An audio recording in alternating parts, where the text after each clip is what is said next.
You are listening to PastThink.com audiobook. Please like and subscribe, thank you. Little Women Part 2. Chapter 13. Castles in the Air. Laurie lay luxuriously swinging to and fro in his hammock one warm September afternoon, wondering what his neighbors were about, but too lazy to go and find out. He was in one of his moods, for the day had been both unprofitable and unsatisfactory, and he was wishing he could live it over again. The hot weather made him indolent, and he had shirked his studies, tried Mr. Brooks' patience to the utmost, displeased his grandfather by practicing half the afternoon, frightened the maidservants half out of their wits by mischievously hinting that one of his dogs was going mad, and, after high words with the stableman about some fancied neglect of his horse, he had flung himself into his hammock to fume over the stupidity of the world in general, till the peace of the lovely day quieted him in spite of himself.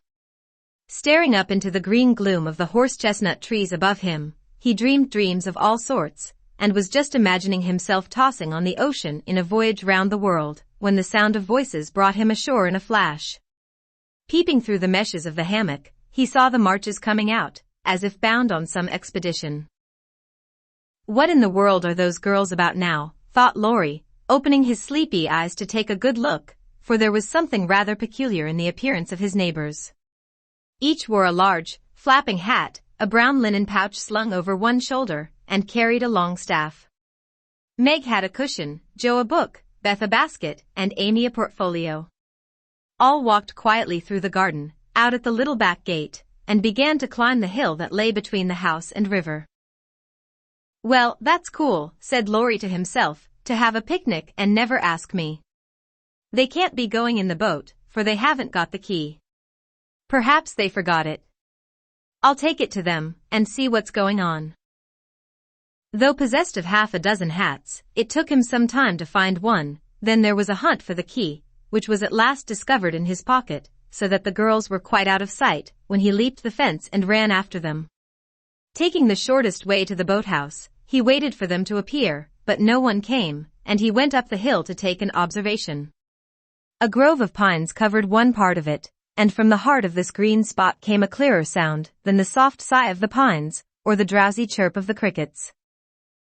"Here's a landscape," thought Laurie, peeping through the bushes, and looking wide awake and good-natured already.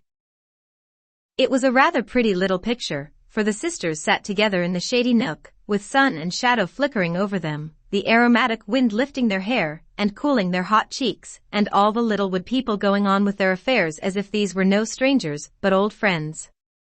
Meg sat upon her cushion, sewing daintily with her white hands, and looking as fresh and sweet as a rose in her pink dress among the green. Beth was sorting the cones that lay thick under the hemlock nearby, for she made pretty things with them. Amy was sketching a group of ferns, and Joe was knitting as she read aloud. A shadow passed over the boy's face as he watched them, feeling that he ought to go away because uninvited, yet lingering because home seemed very lonely, and this quiet party in the woods most attractive to his restless spirit. He stood so still that a squirrel, busy with its harvesting, ran down a pine close beside him, saw him suddenly and skipped back, scolding so shrilly that Beth looked up, espied the wistful face behind the birches, and beckoned with a reassuring smile. "May I come in, please? Or shall I be a bother?" he asked, advancing slowly. Meg lifted her eyebrows, but Joe scowled at her defiantly, and said at once, "Of course you may. We should have asked you before, only we thought you wouldn't care for such a girl's game as this." "I always like your games, but if Meg doesn't want me, I'll go away." "I've no objection, if you do something." "It's against the rules to be idle here," replied Meg gravely but graciously. "Much obliged. I'll do anything if you'll let me stop a bit, for it's as dull as the desert of Sahara down there. Shall I sew, read, cone, draw, or do all at once?" "Bring on your bears. I'm ready." And Laurie sat down with a submissive expression delightful to behold. "Finish this story while I set my heel," said Joe, handing him the book. "Yes'm," was the meek answer, as he began, doing his best to prove his gratitude for the favor of admission into the Busy Bee Society. The story was not a long one, and when it was finished, he ventured to ask a few questions as a reward of merit. "Please, ma'am, could I inquire if this highly instructive and charming institution is a new one?" "Would you tell him?" asked Meg of her sisters. "He'll laugh," said Amy warningly. "Who cares?" said Jo. "I guess he'll like it," added Beth. "Of course I shall. I give you my word I won't laugh. Tell away, Jo, and don't be afraid." "The idea of being afraid of you." "Well, you see we used to play Pilgrim's Progress, and we have been going on with it in earnest, all winter and summer." "Yes, I know," said Laurie, nodding wisely. "Who told you?" demanded Jo. "Spirits." "No, I did. I wanted to amuse him one night, when you were all away, and he was rather dismal. He did like it, so don't scold, Jo," said Beth meekly. "You can't keep a secret." "Never mind, it saves trouble now." "Go on, please," said Laurie, as Jo became absorbed in her work, looking a trifle displeased. "Oh, didn't she tell you about this new plan of ours? Well, we have tried not to waste our holiday, but each has had a task and worked at it with a will. The vacation is nearly over, the stints are all done, and we are ever so glad that we didn't dawdle." "Yes, I should think so," and Laurie thought regretfully of his own idle days. "Mother likes to have us out of doors as much as possible, so we bring our work here and have nice times. For the fun of it we bring our things in these bags, wear the old hats, use poles to climb the hill, and play pilgrims, as we used to do years ago. We call this hill the Delectable Mountain, for we can look far away, and see the country where we hope to live sometime." Jo pointed, and Laurie sat up to examine, for through an opening in the wood one could look across the wide, blue river, the meadows on the other side, far over the outskirts of the great city, to the green hills that rose to meet the sky. The sun was low, and the heavens glowed with the splendor of an autumn sunset.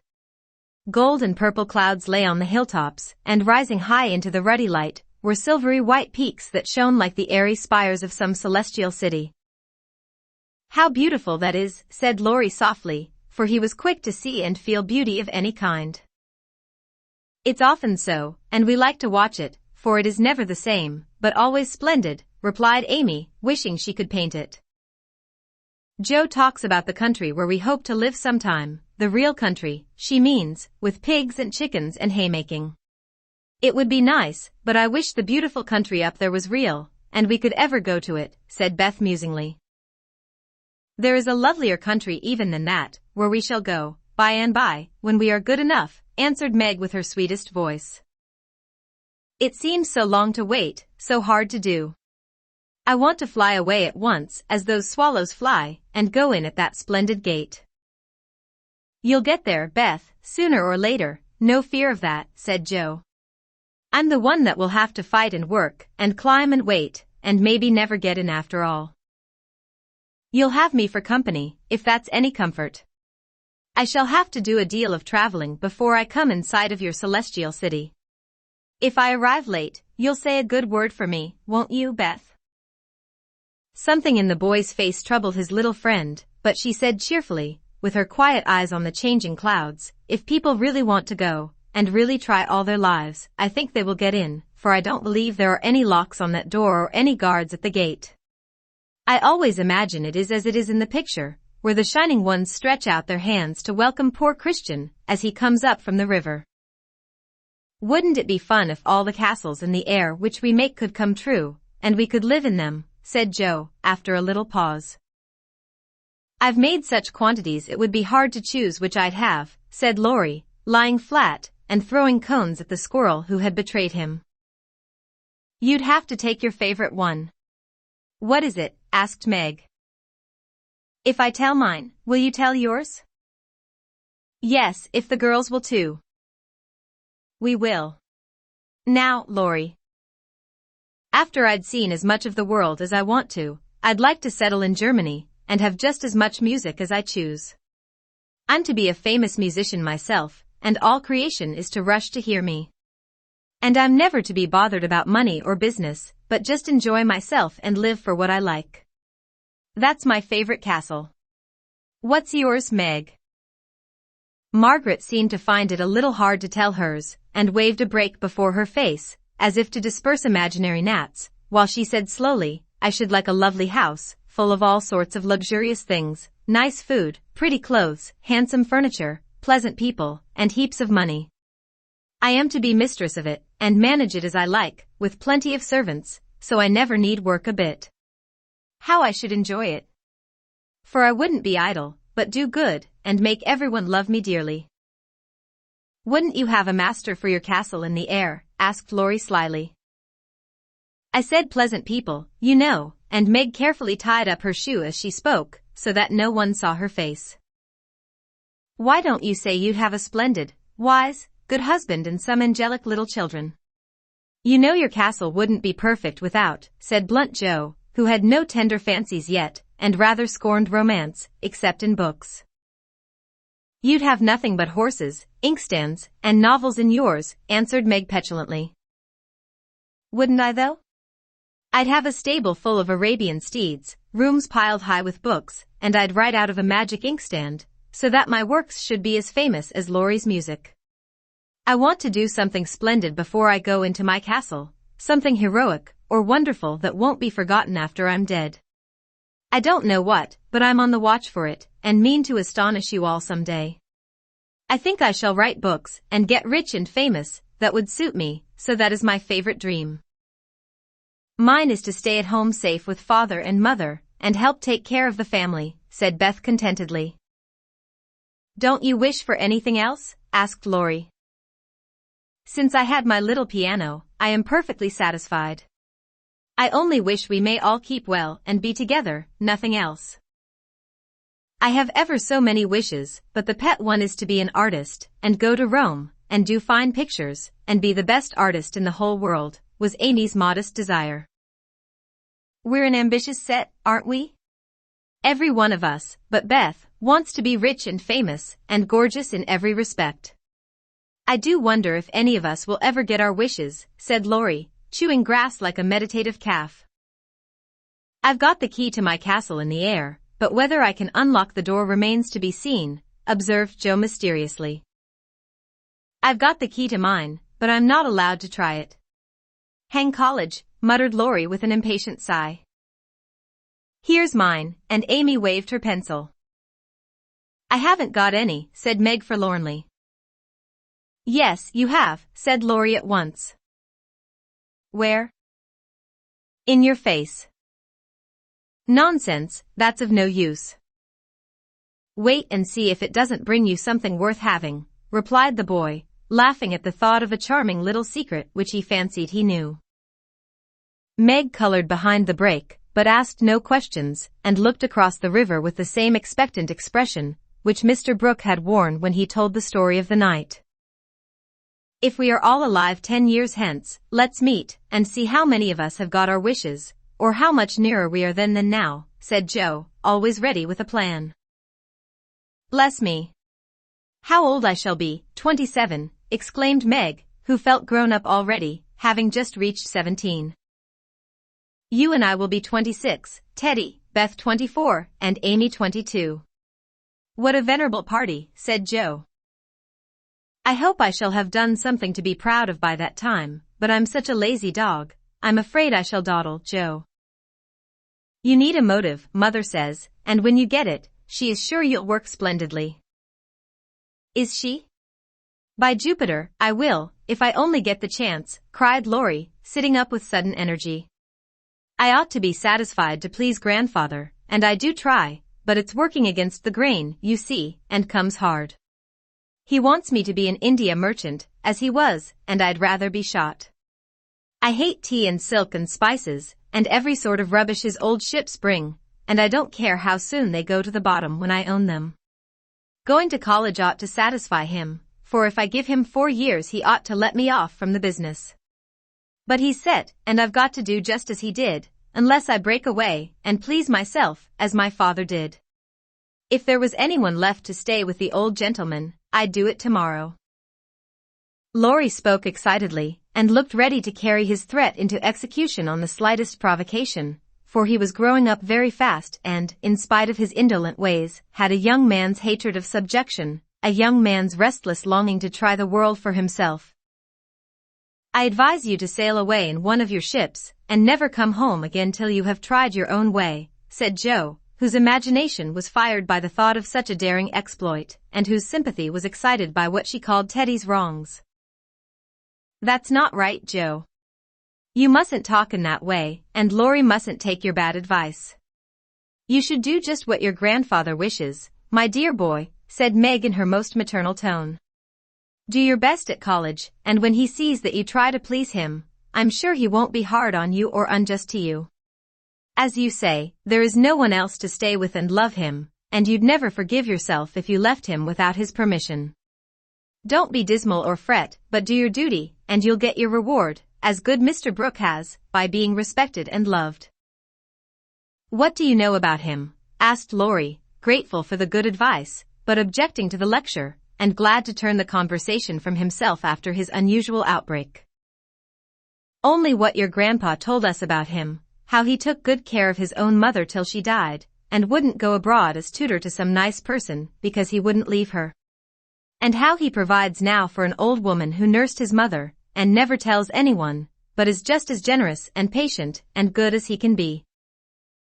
"So he is, dear old fellow," said Laurie heartily, as Meg paused, looking flushed and earnest with her story. "It's like Grandpa to find out all about him without letting him know, and to tell all his goodness to others, so that they might like him. Brooke couldn't understand why your mother was so kind to him, asking him over with me and treating him in her beautiful friendly way. He thought she was just perfect, and talked about it for days and days, and went on about you all in flaming style. If ever I do get my wish, you see what I'll do for Brooke." "Begin to do something now by not plaguing his life out," said Meg sharply. "How do you know I do, miss?" "I can always tell by his face when he goes away. If you have been good, he looks satisfied and walks briskly. If you have plagued him, he's sober and walks slowly, as if he wanted to go back and do his work better." "Well, I like that. So you keep an account of my good and bad marks in Brooke's face, do you? I see him bow and smile as he passes your window, but I didn't know you'd got up a telegraph." "We haven't.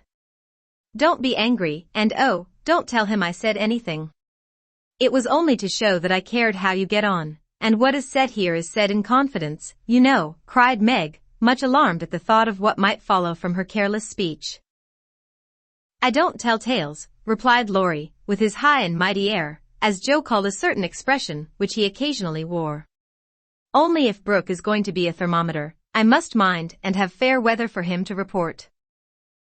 Please don't be offended. I didn't mean to preach or tell tales or be silly. I only thought Joe was encouraging you in a feeling which you'd be sorry for by and by. You are so kind to us, we feel as if you were our brother, and say just what we think. Forgive me, I meant it kindly." And Meg offered her hand with a gesture both affectionate and timid. Ashamed of his momentary pique, Laurie squeezed the kind little hand, and said frankly, "I'm the one to be forgiven. I'm cross and have been out of sorts all day. I like to have you tell me my faults and be sisterly, so don't mind if I am grumpy sometimes. I thank you all the same." Bent on showing that he was not offended, he made himself as agreeable as possible, wound cotton for Meg, recited poetry to please Joe, shook down cones for Beth, and helped Amy with her ferns, proving himself a fit person to belong to the busy bee society. In the midst of an animated discussion on the domestic habits of turtles, one of those amiable creatures having strolled up from the river, the faint sound of a bell warned them that Hannah had put the tea to draw, and they would just have time to get home to supper. "May I come again?" asked Laurie. "Yes, if you are good, and love your book, as the boys in the primer are told to do," said Meg, smiling. "I'll try." "Then you may come, and I'll teach you to knit as the Scotchmen do. There's a demand for socks just now," added Joe, waving hers like a big blue worsted banner as they parted at the gate. That night, when Beth played to Mr. Lawrence in the twilight, Laurie, standing in the shadow of the curtain, listened to the little David, whose simple music always quieted his moody spirit, and watched the old man, who sat with his gray head on his hand, thinking tender thoughts of the dead child he had loved so much. Remembering the conversation of the afternoon, the boy said to himself, with the resolve to make the sacrifice cheerfully, "I'll let my castle go, and stay with the dear old gentleman while he needs me, for I am all he has." Chapter 14. Secrets. Joe was very busy in the garret, for the October days began to grow chilly, and the afternoons were short. For 2 or 3 hours the sun lay warmly in the high window, showing Joe seated on the old sofa, writing busily, with her papers spread out upon a trunk before her, while Scrabble, the pet rat, promenaded the beams overhead, accompanied by his oldest son, a fine young fellow, who was evidently very proud of his whiskers. Quite absorbed in her work, Joe scribbled away till the last page was filled, when she signed her name with a flourish and threw down her pen, exclaiming, "There, I've done my best. If this won't suit, I shall have to wait till I can do better." Lying back on the sofa, she read the manuscript carefully through, making dashes here and there, and putting in many exclamation points, which looked like little balloons. Then she tied it up with a smart red ribbon, and sat a minute looking at it with a sober, wistful expression, which plainly showed how earnest her work had been. Joe's desk up here was an old tin kitchen which hung against the wall. In it she kept her papers, and a few books, safely shut away from Scrabble, who, being likewise of a literary turn, was fond of making a circulating library of such books as were left in his way by eating the leaves. From this tin receptacle Joe produced another manuscript, and putting both in her pocket, crept quietly downstairs, leaving her friends to nibble on her pens and taste her ink. She put on her hat and jacket as noiselessly as possible, and going to the back entry window, got out upon the roof of a low porch, swung herself down to the grassy bank, and took a roundabout way to the road. Once there, she composed herself, hailed a passing omnibus, and rolled away to town, looking very merry and mysterious. If anyone had been watching her, he would have thought her movements decidedly peculiar, for on alighting, she went off at a great pace till she reached a certain number in a certain busy street. Having found the place with some difficulty, she went into the doorway, looked up the dirty stairs, and after standing stock still a minute, suddenly dived into the street, and walked away as rapidly as she came. This maneuver she repeated several times, to the great amusement of a black-eyed young gentleman lounging in the window of a building opposite. On returning for the third time, Joe gave herself a shake, pulled her hat over her eyes, and walked up the stairs, looking as if she were going to have all her teeth out. There was a dentist's sign, among others, which adorned the entrance, and after staring a moment at the pair of artificial jaws which slowly opened and shut to draw attention to a fine set of teeth, the young gentleman put on his coat, took his hat, and went down to post himself in the opposite doorway, saying with a smile and a shiver, "It's like her to come alone, but if she has a bad time she'll need someone to help her home." In 10 minutes Joe came running downstairs with a very red face, and the general appearance of a person who had just passed through a trying ordeal of some sort. When she saw the young gentleman she looked anything but pleased, and passed him with a nod. But he followed, asking with an air of sympathy, "Did you have a bad time?" "Not very." "You got through quickly?" "Yes, thank goodness." "Why did you go alone?" "Didn't want anyone to know." "You're the oddest fellow I ever saw. How many did you have out?" Joe looked at her friend as if she did not understand him, then began to laugh as if mightily amused at something. "There are 2 which I want to have come out, but I must wait a week." "What are you laughing at?" "You are up to some mischief, Joe," said Laurie, looking mystified. "So are you. What were you doing, sir, up in that billiard saloon?" "Begging your pardon, ma'am, it wasn't a billiard saloon, but a gymnasium, and I was taking a lesson in fencing." "I'm glad of that." "Why?" "You can teach me, and then when we play Hamlet, you can be Laertes, and we'll make a fine thing of the fencing scene." Laurie burst out with a hearty boy's laugh, which made several passers-by smile in spite of themselves. "I'll teach you whether we play Hamlet or not. It's grand fun and will straighten you up capitally. But I don't believe that was your only reason for saying I'm glad in that decided way, was it now?" No, I was glad that you were not in the saloon, because I hope you never go to such places. Do you? Not often. I wish you wouldn't. It's no harm, Joe. I have billiards at home, but it's no fun unless you have good players, so, as I'm fond of it, I come sometimes, and have a game with Ned Moffat, or some of the other fellows. Oh dear, I'm so sorry, for you'll get to liking it better, and will waste time and money, and grow like those dreadful boys. I did hope you'd stay respectable, and be a satisfaction to your friends, said Joe, shaking her head. Can't a fellow take a little innocent amusement now, and then without losing his respectability? Asked Laurie, looking nettled. That depends upon how and where he takes it. I don't like Ned and his set, and wish you'd keep out of it. Mother won't let us have him at our house, though he wants to come. And if you grow like him, she won't be willing to have us frolic together as we do now. Won't she? Asked Laurie anxiously. No, she can't bear fashionable young men, and she'd shut us all up in bandboxes, rather than have us associate with them. Well, she needn't get out her bandboxes yet. I'm not a fashionable party, and don't mean to be, but I do like harmless larks now and then, don't you? Yes, nobody minds them, so lark away, but don't get wild, will you? Or there will be an end of all our good times. I'll be a double distilled saint. I can't bear saints. Just be a simple, honest, respectable boy, and we'll never desert you. I don't know what I should do if you acted like Mr. King's son. He had plenty of money, but didn't know how to spend it, and got tipsy and gambled, and ran away, and forged his father's name, I believe, and was altogether horrid. You think I'm likely to do the same? Much obliged. No, I don't. Oh dear, no, but I hear people talking about money being such a temptation, and I sometimes wish you were poor. I shouldn't worry then. Do you worry about me, Joe?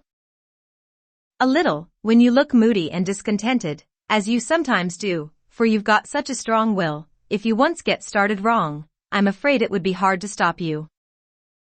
Laurie walked in silence a few minutes, and Joe watched him, wishing she had held her tongue, for his eyes looked angry, though his lips smiled as if at her warnings. Are you going to deliver lectures all the way home? He asked presently. Of course not. Why? Because if you are, I'll take a bus. If you're not, I'd like to walk with you and tell you something very interesting. I won't preach any more, and I'd like to hear the news immensely. Very well, then, come on. It's a secret, and if I tell you, you must tell me yours. I haven't got any, began Joe, but stopped suddenly, remembering that she had. You know you have, you can't hide anything, so up and fess, or I won't tell, cried Laurie. Is your secret a nice one? Oh, isn't it? All about people you know, and such fun. You ought to hear it, and I've been aching to tell it this long time. Come, you begin. You'll not say anything about it at home, will you? Not a word. And you won't tease me in private? I never tease. Yes, you do. You get everything you want out of people. I don't know how you do it, but you are a born wheedler. Thank you. Fire away. Well, I've left 2 stories with a newspaper man, and he's to give his answer next week, whispered Joe, in her confidante's ear. Hurrah for Miss March, the celebrated American authoress, cried Laurie, throwing up his hat and catching it again, to the great delight of 2 ducks, 4 cats, 5 hens, and half a dozen Irish children, for they were out of the city now. Hush. It won't come to anything, I dare say, but I couldn't rest till I had tried, and I said nothing about it because I didn't want anyone else to be disappointed. It won't fail. Why, Joe, your stories are works of Shakespeare compared to half the rubbish that is published every day. Won't it be fun to see them in print, and shan't we feel proud of our authoress? Joe's eyes sparkled, for it is always pleasant to be believed in, and a friend's praise is always sweeter than a dozen newspaper puffs. Where's your secret? Play fair, Teddy, or I'll never believe you again, she said, trying to extinguish the brilliant hopes that blazed up at a word of encouragement. I may get into a scrape for telling, but I didn't promise not to, so I will, for I never feel easy in my mind till I've told you any plummy bit of news I get. I know where Meg's glove is. Is that all? Said Joe, looking disappointed, as Laurie nodded and twinkled with a face full of mysterious intelligence. It's quite enough for the present, as you'll agree when I tell you where it is. Tell, then. Laurie bent and whispered 3 words in Joe's ear, which produced a comical change. She stood and stared at him for a minute, looking both surprised and displeased, then walked on, saying sharply, "How do you know?" Saw it. Where? Pocket. All this time? Yes, isn't that romantic? No, it's horrid. Don't you like it? Of course I don't. It's ridiculous, it won't be allowed. My patience. What would Meg say? You are not to tell anyone. Mind that. I didn't promise. That was understood, and I trusted you. Well, I won't for the present, anyway, but I'm disgusted, and wish you hadn't told me. I thought you'd be pleased. At the idea of anybody coming to take Meg away? No, thank you. You'll feel better about it when somebody comes to take you away. I'd like to see anyone try it, cried Joe fiercely. So should I, and Laurie chuckled at the idea. I don't think secrets agree with me. I feel rumpled up in my mind since you told me that, said Joe rather ungratefully. Race down this hill with me, and you'll be all right, suggested Laurie. No one was in sight, the smooth road sloped invitingly before her, and finding the temptation irresistible, Joe darted away, soon leaving hat and comb behind her and scattering hairpins as she ran. Laurie reached the goal first and was quite satisfied with the success of his treatment, for his Atlanta came panting up with flying hair, bright eyes, ruddy cheeks, and no signs of dissatisfaction in her face. I wish I was a horse, then I could run for miles in this splendid air, and not lose my breath. It was capital, but see what a guy it's made me. Go, pick up my things, like a cherub, as you are, said Joe, dropping down under a maple tree, which was carpeting the bank with crimson leaves. Laurie leisurely departed to recover the lost property, and Joe bundled up her braids, hoping no one would pass by till she was tidy again.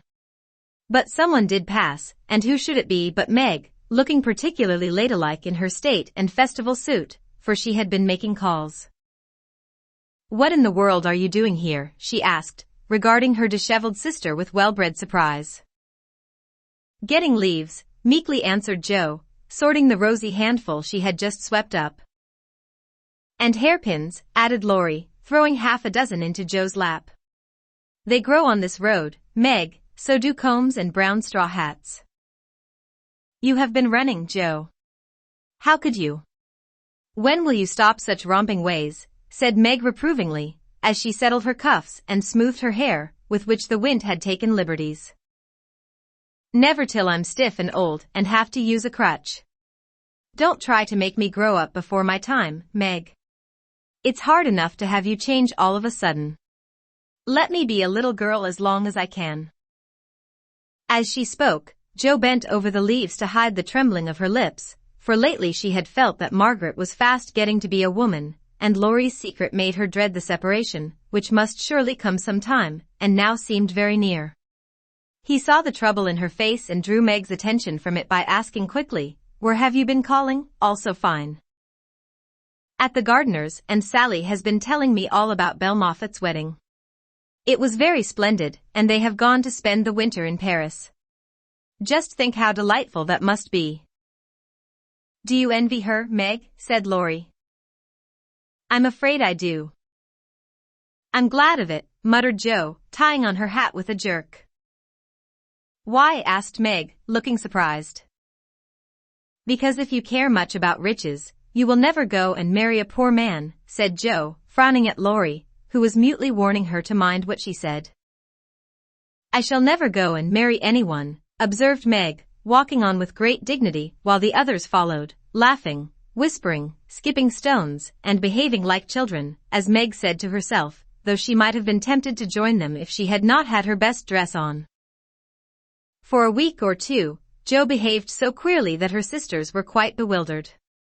She rushed to the door when the postman rang, was rude to Mr. Brooke whenever they met, would sit looking at Meg with a woebegone face, occasionally jumping up to shake and then kiss her in a very mysterious manner. Laurie and she were always making signs to one another, and talking about spread eagles till the girls declared they had both lost their wits. On the second Saturday after Jo got out of the window, Meg, as she sat sewing at her window, was scandalized by the sight of Laurie chasing Jo all over the garden, and finally capturing her in Amy's bower. What went on there, Meg could not see, but shrieks of laughter were heard, followed by the murmur of voices, and a great flapping of newspapers. "What shall we do with that girl? She never will behave like a young lady," sighed Meg, as she watched the race with a disapproving face. "I hope she won't. She is so funny and dear as she is," said Beth, who had never betrayed that she was a little hurt at Jo's having secrets with anyone but her. "It's very trying, but we never can make her cummy la fo," added Amy, who sat making some new frills for herself, with her curls tied up in a very becoming way, two agreeable things that made her feel unusually elegant and ladylike. In a few minutes Jo bounced in, laid herself on the sofa, and affected to read. "Have you anything interesting there?" asked Meg, with condescension. "Nothing but a story, won't amount to much, I guess," returned Jo, carefully keeping the name of the paper out of sight. "You'd better read it aloud. That will amuse us and keep you out of mischief," said Amy in her most grown-up tone. "What's the name?" asked Beth, wondering why Jo kept her face behind the sheet. "The Rival Painters."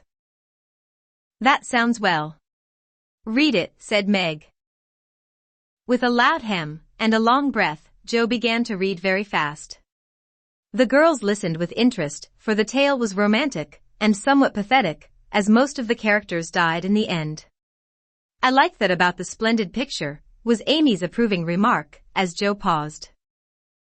"I prefer the lovering part. Viola and Angelo are two of our favorite names, isn't that queer?" said Meg, wiping her eyes, for the lovering part was tragical. "Who wrote it?" asked Beth, who had caught a glimpse of Jo's face. The reader suddenly sat up, cast away the paper, displaying a flushed countenance, and with a funny mixture of solemnity and excitement replied in a loud voice, "Your sister."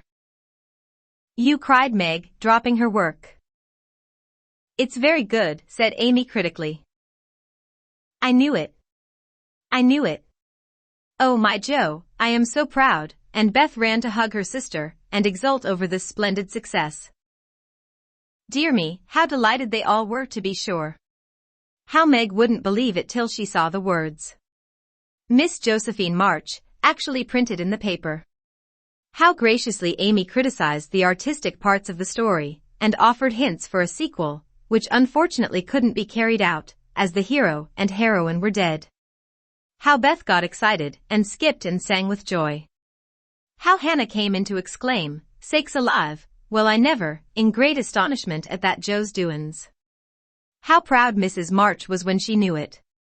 How Jo laughed, with tears in her eyes, as she declared she might as well be a peacock and done with it, and how the spread eagle might be said to flap his wings triumphantly over the house of March, as the paper passed from hand to hand. "Tell us about it. When did it come? How much did you get for it? What will father say? Won't Laurie laugh?" cried the family, all in one breath as they clustered about Jo, for these foolish, affectionate people made a jubilee of every little household joy. "Stop jabbering, girls, and I'll tell you everything," said Jo, wondering if Miss Burney felt any grander over her Evelina than she did over her rival painters. Having told how she disposed of her tales, Jo added, "And when I went to get my answer, the man said he liked them both, but didn't pay beginners, only let them print in his paper, and noticed the stories. It was good practice, he said, and when the beginners improved, anyone would pay. So I let him have the 2 stories, and today this was sent to me, and Laurie caught me with it, and insisted on seeing it, so I let him. And he said it was good, and I shall write more, and he's going to get the next paid for, and I am so happy, for in time I may be able to support myself and help the girls." Joe's breath gave out here, and wrapping her head in the paper, she bedewed her little story with a few natural tears, for to be independent and earn the praise of those she loved were the dearest wishes of her heart, and this seemed to be the first step toward that happy end. Chapter 15. A Telegram. "November is the most disagreeable month in the whole year," said Margaret, standing at the window one dull afternoon, looking out at the frostbitten garden. "That's the reason I was born in it," observed Joe pensively, quite unconscious of the blot on her nose. "If something very pleasant should happen now, we should think it a delightful month," said Beth, who took a hopeful view of everything, even November. "I dare say, but nothing pleasant ever does happen in this family," said Meg, who was out of sorts. "We go grubbing along day after day, without a bit of change, and very little fun. We might as well be in a treadmill." "My patience, how blue we are," cried Joe. "I don't much wonder, poor dear, for you see other girls having splendid times, while you grind, year in and year out. Oh, don't I wish I could manage things for you as I do for my heroines. You're pretty enough and good enough already, so I'd have some rich relation leave you a fortune unexpectedly. Then you'd dash out as an heiress, scorn everyone who has slighted you, go abroad, and come home my lady something in a blaze of splendor and elegance. People don't have fortunes left them in that style nowadays. Men have to work and women marry for money. It's a dreadfully unjust world," said Meg bitterly. "Joe and I are going to make fortunes for you all. Just wait 10 years and see if we don't," said Amy, who sat in a corner making mud pies, as Hannah called her little clay models of birds, fruit, and faces. "Can't wait, and I'm afraid I haven't much faith in ink and dirt, though I'm grateful for your good intentions." Meg sighed and turned to the frostbitten garden again. Joe groaned and leaned both elbows on the table in a despondent attitude, but Amy spat it away energetically, and Beth, who sat at the other window, said, smiling, "Two pleasant things are going to happen right away. Marmee is coming down the street, and Laurie is tramping through the garden, as if he had something nice to tell." In they both came, Mrs. March with her usual question, "Any letter from father, girls?" and Laurie to say in his persuasive way, "Won't some of you come for a drive? I've been working away at mathematics till my head is in a muddle, and I'm going to freshen my wits by a brisk turn. It's a dull day, but the air isn't bad, and I'm going to take Brooke home, so it will be gay inside, if it isn't out. Come, Joe, you and Beth will go, won't you?" "Of course we will." "Much obliged, but I'm busy." And Meg whisked out her work-basket, for she had agreed with her mother that it was best, for her at least, not to drive too often with the young gentleman. "We three will be ready in a minute," cried Amy, running away to wash her hands. "Can I do anything for you, Madam Mother?" asked Laurie, leaning over Mrs. March's chair with the affectionate look and tone he always gave her. "No, thank you, except call at the office, if you'll be so kind, dear. It's our day for a letter, and the postman hasn't been. Father is as regular as the sun, but there's some delay on the way, perhaps." A sharp ring interrupted her, and a minute after Hannah came in with a letter. "It's one of them horrid telegraph things, Mum," she said, handling it as if she was afraid it would explode and do some damage.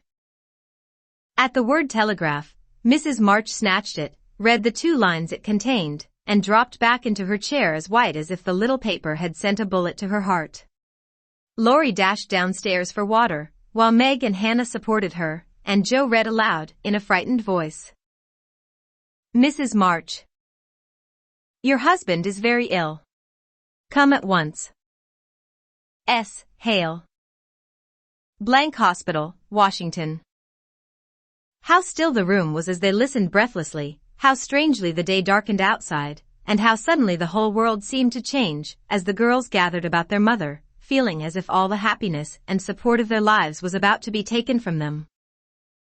Mrs. March was herself again directly, read the message over, and stretched out her arms to her daughters, saying, in a tone they never forgot, "I shall go at once, but it may be too late. Oh, children, children, help me to bear it. For several minutes there was nothing but the sound of sobbing in the room, mingled with broken words of comfort, tender assurances of help, and hopeful whispers that died away in tears. Poor Hannah was the first to recover, and with unconscious wisdom she set all the rest a good example, for with her, work was panacea for most afflictions. The Lord keep the dear man. I won't waste no time a-cryin', but get your things ready right away, Mum, she said heartily, as she wiped her face on her apron, gave her mistress a warm shake of the hand with her own hard one, and went away to work like 3 women in one. She's right, there's no time for tears now. Be calm, girls, and let me think. They tried to be calm, poor things, as their mother sat up, looking pale but steady, and put away her grief to think and plan for them. Where's Laurie? She asked presently, when she had collected her thoughts and decided on the first duties to be done. Here, ma'am. Oh, let me do something, cried the boy, hurrying from the next room whither he had withdrawn, feeling that their first sorrow was too sacred for even his friendly eyes to see. Send a telegram saying I will come at once. The next train goes early in the morning. I'll take that. What else? The horses are ready. I can go anywhere, do anything, he said, looking ready to fly to the ends of the earth. Leave a note at Aunt March's. Joe, give me that pen and paper. Tearing off the blank side of one of her newly copied pages, Jo drew the table before her mother, well knowing that money for the long, sad journey must be borrowed, and feeling as if she could do anything to add a little to the sum for her father. Now go, dear, but don't kill yourself driving at a desperate pace. There is no need of that. Mrs. March's warning was evidently thrown away, for 5 minutes later Laurie tore by the window on his own fleet horse, riding as if for his life. Joe, run to the rooms and tell Mrs. King that I can't come. On the way get these things. I'll put them down, they'll be needed, and I must go prepared for nursing. Hospital stores are not always good. Beth, go and ask Mr. Lawrence for a couple of bottles of old wine. I'm not too proud to beg for father. He shall have the best of everything. Amy, tell Hannah to get down the black trunk, and Meg, come and help me find my things, for I'm half bewildered. Writing, thinking, and directing all at once might well bewilder the poor lady, and Meg begged her to sit quietly in her room for a little while, and let them work. Everyone scattered like leaves before a gust of wind, and the quiet, happy household was broken up as suddenly as if the paper had been an evil spell. Mr. Lawrence came hurrying back with Beth, bringing every comfort the kind old gentleman could think of for the invalid, and friendliest promises of protection for the girls during the mother's absence, which comforted her very much. There was nothing he didn't offer, from his own dressing gown to himself as escort. But the last was impossible. Mrs. March would not hear of the old gentleman's undertaking the long journey, yet an expression of relief was visible when he spoke of it, for anxiety ill-fits one for traveling. He saw the look, knit his heavy eyebrows, rubbed his hands, and marched abruptly away, saying he'd be back directly. No one had time to think of him again till, as Meg ran through the entry, with a pair of rubbers in one hand, and a cup of tea in the other, she came suddenly upon Mr. Brooke. I'm very sorry to hear of this, Miss March, he said, in the kind, quiet tone which sounded very pleasantly to her perturbed spirit. I came to offer myself as escort to your mother. Mr. Lawrence has commissions for me in Washington, and it will give me real satisfaction to be of service to her there. Down dropped the rubbers, and the tea was very near following, as Meg put out her hand, with a face so full of gratitude that Mr. Brooke would have felt repaid for a much greater sacrifice than the trifling one of time and comfort which he was about to take. How kind you all are. Mother will accept, I'm sure, and it will be such a relief to know that she has someone to take care of her. Thank you very, very much. Meg spoke earnestly, and forgot herself entirely till something in the brown eyes looking down at her made her remember the cooling tea, and lead the way into the parlor, saying she would call her mother.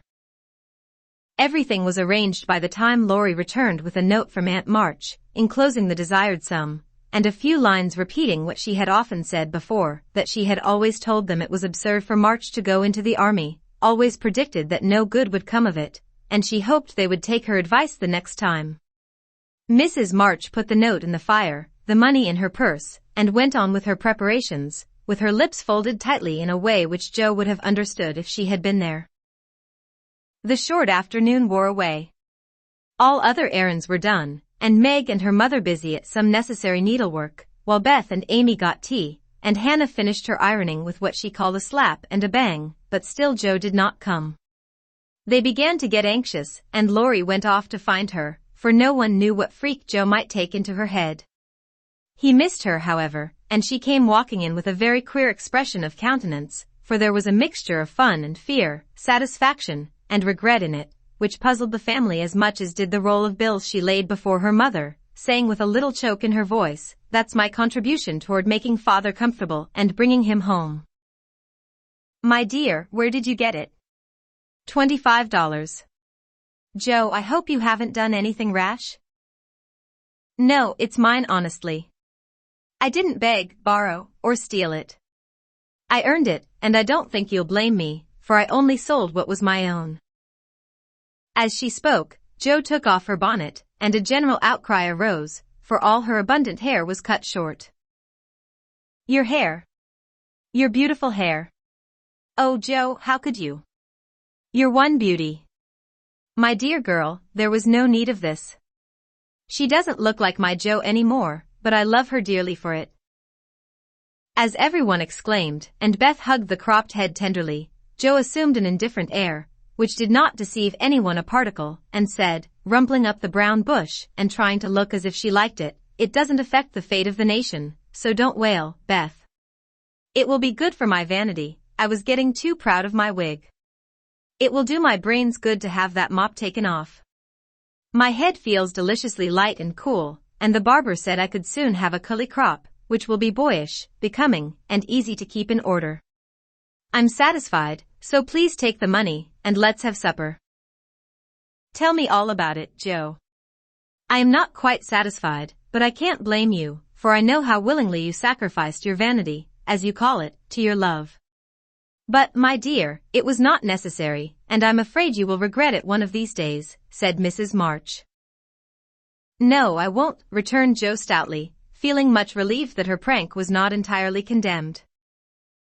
"What made you do it?" asked Amy, who would as soon have thought of cutting off her head as her pretty hair. "Well, I was wild to do something for father," replied Joe, as they gathered about the table, for healthy young people can eat even in the midst of trouble. "I hate to borrow as much as mother does, and I knew Aunt March would croak, she always does, if you ask for a 9 pence. Meg gave all her quarterly salary toward the rent, and I only got some clothes with mine, so I felt wicked, and was bound to have some money, if I sold the nose off my face to get it." "You needn't feel wicked, my child.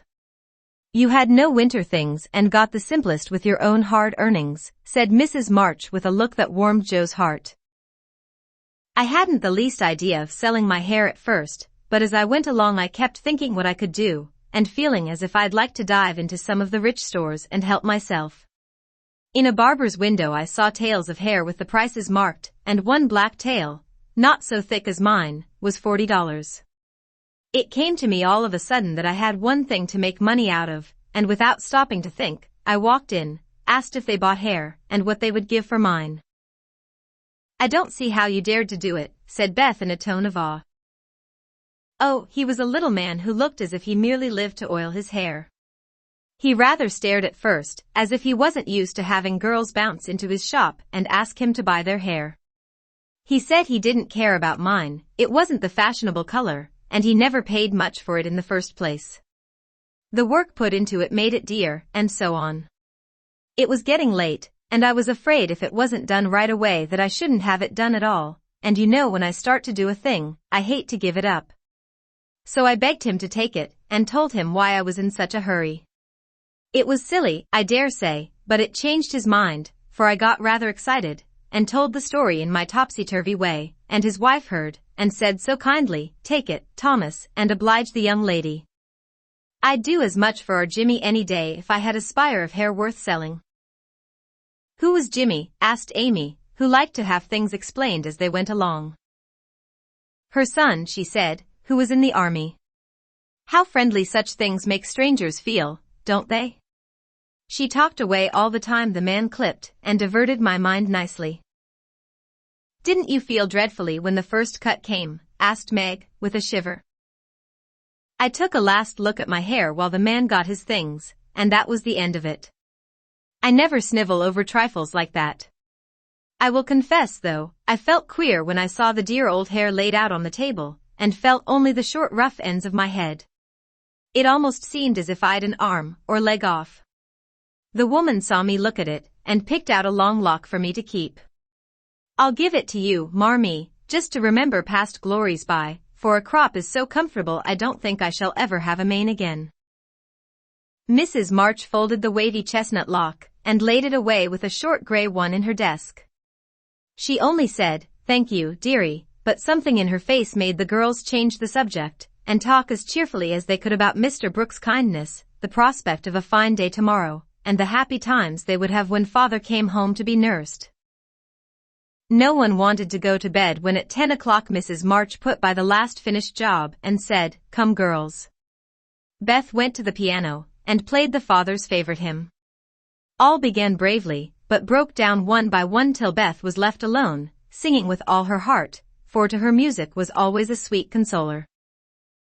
"Go to bed and don't talk, for we must be up early, and shall need all the sleep we can get. Good night, my darlings," said Mrs. March as the hymn ended, for no one cared to try another.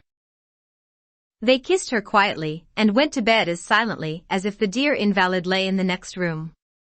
Beth and Amy soon fell asleep in spite of the great trouble, but Meg lay awake, thinking the most serious thoughts she had ever known in her short life. Jo lay motionless, and her sister fancied that she was asleep, till a stifled sob made her exclaim, as she touched a wet cheek. "Jo dear, what is it? Are you crying about father?" "No, not now." "What then?" My hair," burst out poor Jo, trying vainly to smother her emotion in the pillow. It did not seem at all comical to Meg, who kissed and caressed the afflicted heroine in the tenderest manner. "I'm not sorry," protested Jo, with a choke. "I'd do it again tomorrow, if I could. It's only the vain part of me that goes and cries in this silly way. Don't tell anyone, it's all over now. I thought you were asleep, so I just made a little private moan for my one beauty. How came you to be awake?" "I can't sleep, I'm so anxious," said Meg. "Think about something pleasant, and you'll soon drop off." I tried it, but felt wider awake than ever. "What did you think of?" "Handsome faces, eyes particularly," answered Meg, smiling to herself in the dark.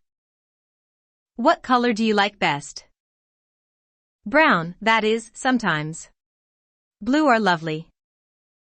Jo laughed, and Meg sharply ordered her not to talk, then amiably promised to make her hair curl, and fell asleep to dream of living in her castle in the air.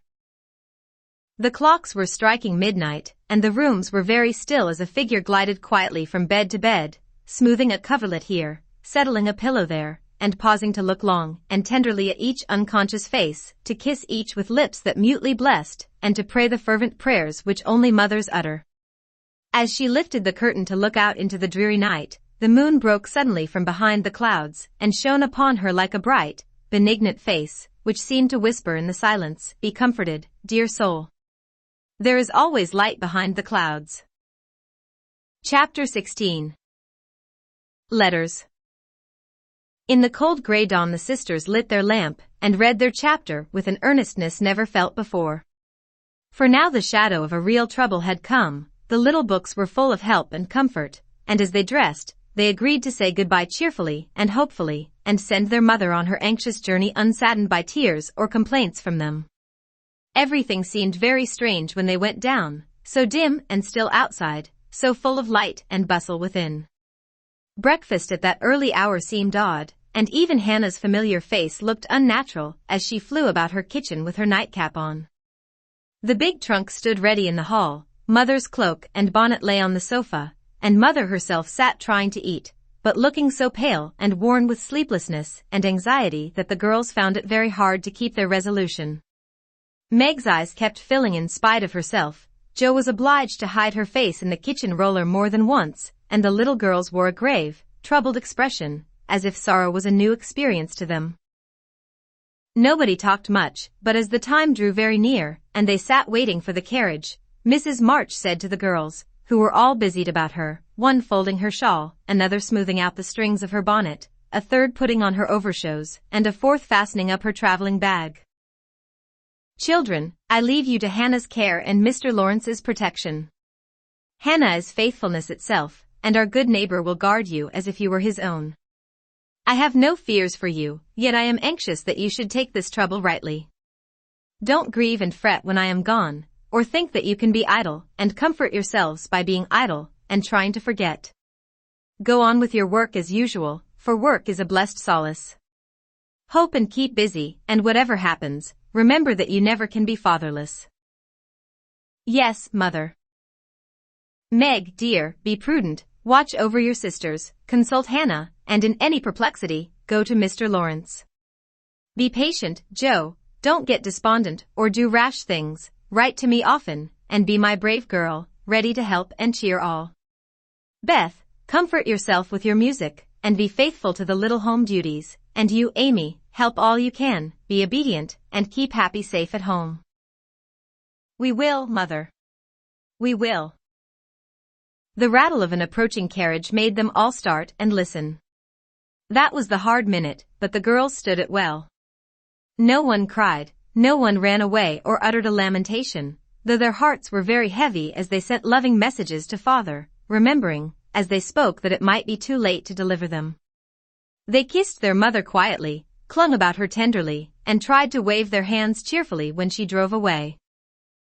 Laurie and his grandfather came over to see her off, and Mr. Brooke looked so strong and sensible and kind that the girls christened him Mr. Greatheart on the spot. "Goodbye, my darlings. God bless and keep us all," whispered Mrs. March as she kissed one dear little face after the other, and hurried into the carriage. As she rolled away, the sun came out, and looking back, she saw it shining on the group at the gate like a good omen. They saw it also, and smiled and waved their hands, and the last thing she beheld as she turned the corner was the 4 bright faces, and behind them like a bodyguard, old Mr. Lawrence, faithful Hannah, and devoted Laurie. "How kind everyone is to us," she said, turning to find fresh proof of it in the respectful sympathy of the young man's face. "I don't see how they can help it," returned Mr. Brooke, laughing so infectiously that Mrs. March could not help smiling. And so the journey began with the good omens of sunshine, smiles, and cheerful words. "I feel as if there had been an earthquake," said Jo, as their neighbors went home to breakfast, leaving them to rest and refresh themselves. "It seems as if half the house was gone," added Meg forlornly. Beth opened her lips to say something, but could only point to the pile of nicely mended hose which lay on Mother's table, showing that even in her last hurried moments she had thought and worked for them. It was a little thing, but it went straight to their hearts, and in spite of their brave resolutions, they all broke down and cried bitterly. Hannah wisely allowed them to relieve their feelings, and when the shower showed signs of clearing up, she came to the rescue, armed with a coffee pot. "Now, my dear young ladies, remember what your ma said, and don't fret. Come and have a cup of coffee all round, and then let's fall to work, and be a credit to the family." Coffee was a treat, and Hannah showed great tact in making it that morning. No one could resist her persuasive nods, or the fragrant invitation issuing from the nose of the coffee pot. They drew up to the table, exchanged their handkerchiefs for napkins, and in 10 minutes were all right again. "Hope and keep busy," that's the motto for us, so let's see who will remember it best. "I shall go to Aunt March, as usual." "Oh, won't she lecture though," said Jo, as she sipped with returning spirit. "I shall go to my King's, though I'd much rather stay at home and attend to things here," said Meg, wishing she hadn't made her eyes so red. "No need of that. Beth and I can keep house perfectly well," put in Amy, with an important air. "Hannah will tell us what to do, and we'll have everything nice when you come home," added Beth, getting out her mop and dish tub without delay. "I think anxiety is very interesting," observed Amy, eating sugar pensively. The girls couldn't help laughing, and felt better for it, though Meg shook her head at the young lady, who could find consolation in a sugar bowl. The sight of the turnovers made Joe sober again, and when the two went out to their daily tasks, they looked sorrowfully back at the window where they were accustomed to see their mother's face. It was gone, but Beth had remembered the little household ceremony, and there she was, nodding away at them like a rosy-faced mandarin. "That's so like my Beth," said Joe, waving her hat, with a grateful face. "Goodbye, Meggie, I hope the Kings won't strain today. Don't fret about Father, dear," she added, as they parted. "And I hope Aunt March won't croak." "Your hair is becoming, and it looks very boyish and nice," returned Meg, trying not to smile at the curly head, which looked comically small on her tall sister's shoulders. "That's my only comfort." And, touching her hat a la Laurie, away went Joe, feeling like a shorn sheep on a wintry day. News from their father comforted the girls very much, for though dangerously ill, the presence of the best and tenderest of nurses had already done him good.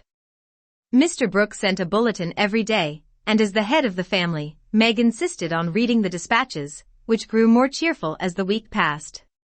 At first, everyone was eager to write, and plump envelopes were carefully poked into the letterbox by one or other of the sisters, who felt rather important with their Washington correspondence. As one of these packets contained characteristic notes from the party, we will rob an imaginary mail and read them. My dearest mother. It is impossible to tell you how happy your last letter made us, for the news was so good we couldn't help laughing and crying over it. How very kind Mr. Brooke is, and how fortunate that Mr. Lawrence's business detains him near you so long, since he is so useful to you and Father. The girls are all as good as gold. Joe helps me with the sewing, and insists on doing all sorts of hard jobs. I should be afraid she might overdo, if I didn't know her moral fit wouldn't last long. Beth is as regular about her tasks as a clock, and never forgets what you told her. She grieves about Father, and looks sober except when she is at her little piano. Amy minds me nicely, and I take great care of her. She does her own hair, and I am teaching her to make buttonholes and mend her stockings. She tries very hard, and I know you will be pleased with her improvement when you come.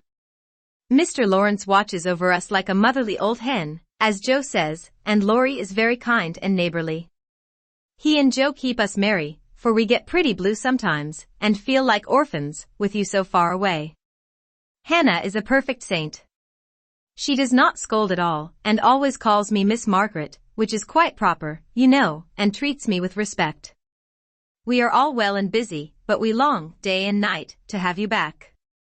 Give my dearest love to Father, and believe me, ever your own. Meg. This note, prettily written on scented paper, was a great contrast to the next, which was scribbled on a big sheet of thin foreign paper, ornamented with blots and all manner of flourishes and curly-tailed letters. My precious Marmee. 3 cheers for dear Father. Brooke was a trump to telegraph right off, and let us know the minute he was better. I rushed up garret when the letter came, and tried to thank God for being so good to us, but I could only cry and say, I'm glad. I'm glad. Didn't that do as well as a regular prayer? For I felt a great many in my heart. We have such funny times, and now I can enjoy them, for everyone is so desperately good, it's like living in a nest of turtle doves.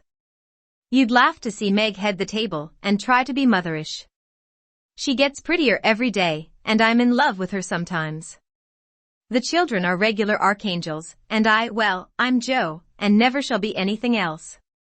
Oh, I must tell you that I came near having a quarrel with Laurie. I freed my mind about a silly little thing, and he was offended.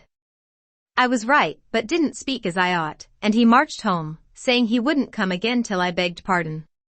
I declared I wouldn't and got mad. It lasted all day. I felt bad and wanted you very much. Laurie and I are both so proud, it's hard to beg pardon.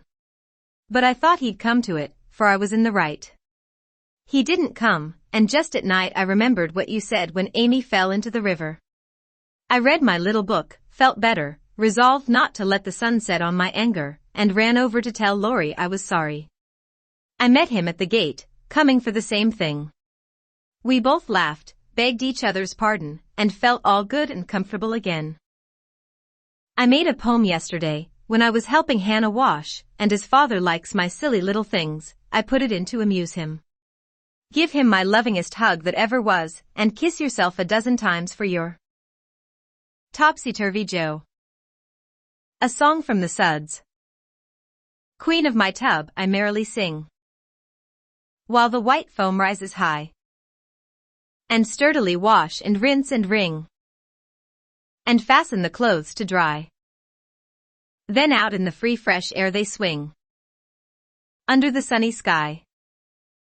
I wish we could wash from our hearts and souls the stains of the week away, and let water and air by their magic make ourselves as pure as they. Then on the earth there would be indeed a glorious washing day. Along the path of a useful life will heartsease ever bloom. The busy mind has no time to think of sorrow or care or gloom, and anxious thoughts may be swept away as we bravely wield a broom. I'm glad a task to me is given to labor it day by day, for it brings me health and strength and hope, and I cheerfully learn to say, head, you may think, heart, you may feel, but hand, you shall work alway. Dear Mother, there is only room for me to send my love, and some pressed pansies from the root I have been keeping safe in the house for Father to see. I read every morning, try to be good all day, and sing myself to sleep with Father's tune. I can't sing Land of the Leal now, it makes me cry. Everyone is very kind, and we are as happy as we can be without you. Amy wants the rest of the page, so I must stop. I didn't forget to cover the holders, and I wind the clock, and air the rooms every day. Kiss dear Father on the cheek he calls mine. Oh, do come soon to your loving little Beth. Ma chère Mama. We are all well. I do my lessons always and never corroborate the girls. Meg says I mean contradict, so I put in both words, and you can take the properest. Meg is a great comfort to me, and lets me have jelly every night at tea. It's so good for me, Joe says, because it keeps me sweet-tempered. Laurie is not as respectful as he ought to be now I am almost in my teens. He calls me chick and hurts my feelings by talking French to me very fast when I say merci or bonjour as Hattie King does. The sleeves of my blue dress were all worn out, and Meg put in new ones, but the full front came wrong, and they are more blue than the dress. I felt bad but did not fret. I bear my troubles well, but I do wish Hannah would put more starch in my aprons, and have buckwheats every day. Can't she? Didn't I make that interrogation point nice? Meg says my punctuation and spelling are disgraceful, and I am mortified, but dear me, I have so many things to do, I can't stop. Adieu, I send heaps of love to Papa. Your affectionate daughter, Amy Curtis March. Dear Ms. March, I just drop a line to say we get on first rate. The girls is clever and fly round right smart. Miss Meg is going to make a proper good housekeeper. She he's the liking for it, and gets the hang of things so prison quick. Joe Deuce beat all for goin' ahead, but she don't stop to calculate fust, and you never know where she's like to bring up. She done out a tub of clothes on Monday, but she starched 'em afore they was wrenched, and blued a pink calico dress till I thought I should 'a died a Logan.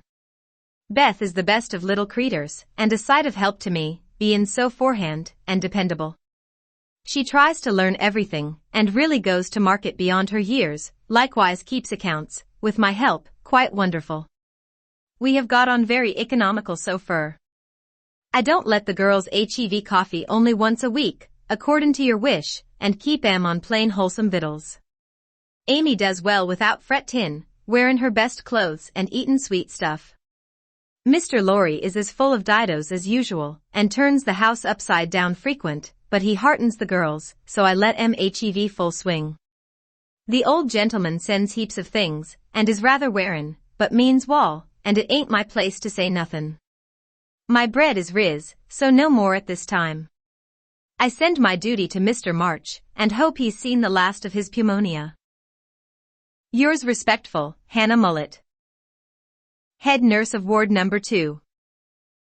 All serene on the Rappahannock, troops in fine condition, commissary department well conducted, the Home Guard under Colonel Teddy always on duty, Commander-in-Chief General Lawrence reviews the Army daily, Quartermaster Mullet keeps order in camp, and Major Lyon does picket duty at night. A salute of 24 guns was fired on receipt of good news from Washington, and a dress parade took place at headquarters. Commander-in-Chief sends best wishes, in which he is heartily joined by Colonel Teddy. Dear Madam, the little girls are all well. Beth and my boy report daily. Hannah is a model servant, and guards pretty Meg like a dragon. Glad the fine weather holds. Pray make Brooke useful, and draw on me for funds if expenses exceed your estimate. Don't let your husband want anything. Thank God he is mending. Your sincere friend and servant, James Lawrence. Chapter 17. Little Faithful. For a week the amount of virtue in the old house would have supplied the neighborhood. It was really amazing, for everyone seemed in a heavenly frame of mind, and self-denial was all the fashion. Relieved of their first anxiety about their father, the girls insensibly relaxed their praiseworthy efforts a little, and began to fall back into old ways. They did not forget their motto, but hoping and keeping busy seemed to grow easier, and after such tremendous exertions, they felt that endeavor deserved a holiday, and gave it a good many. Jo caught a bad cold through neglect to cover the shorn head enough, and was ordered to stay at home till she was better, for Aunt March didn't like to hear people read with colds in their heads.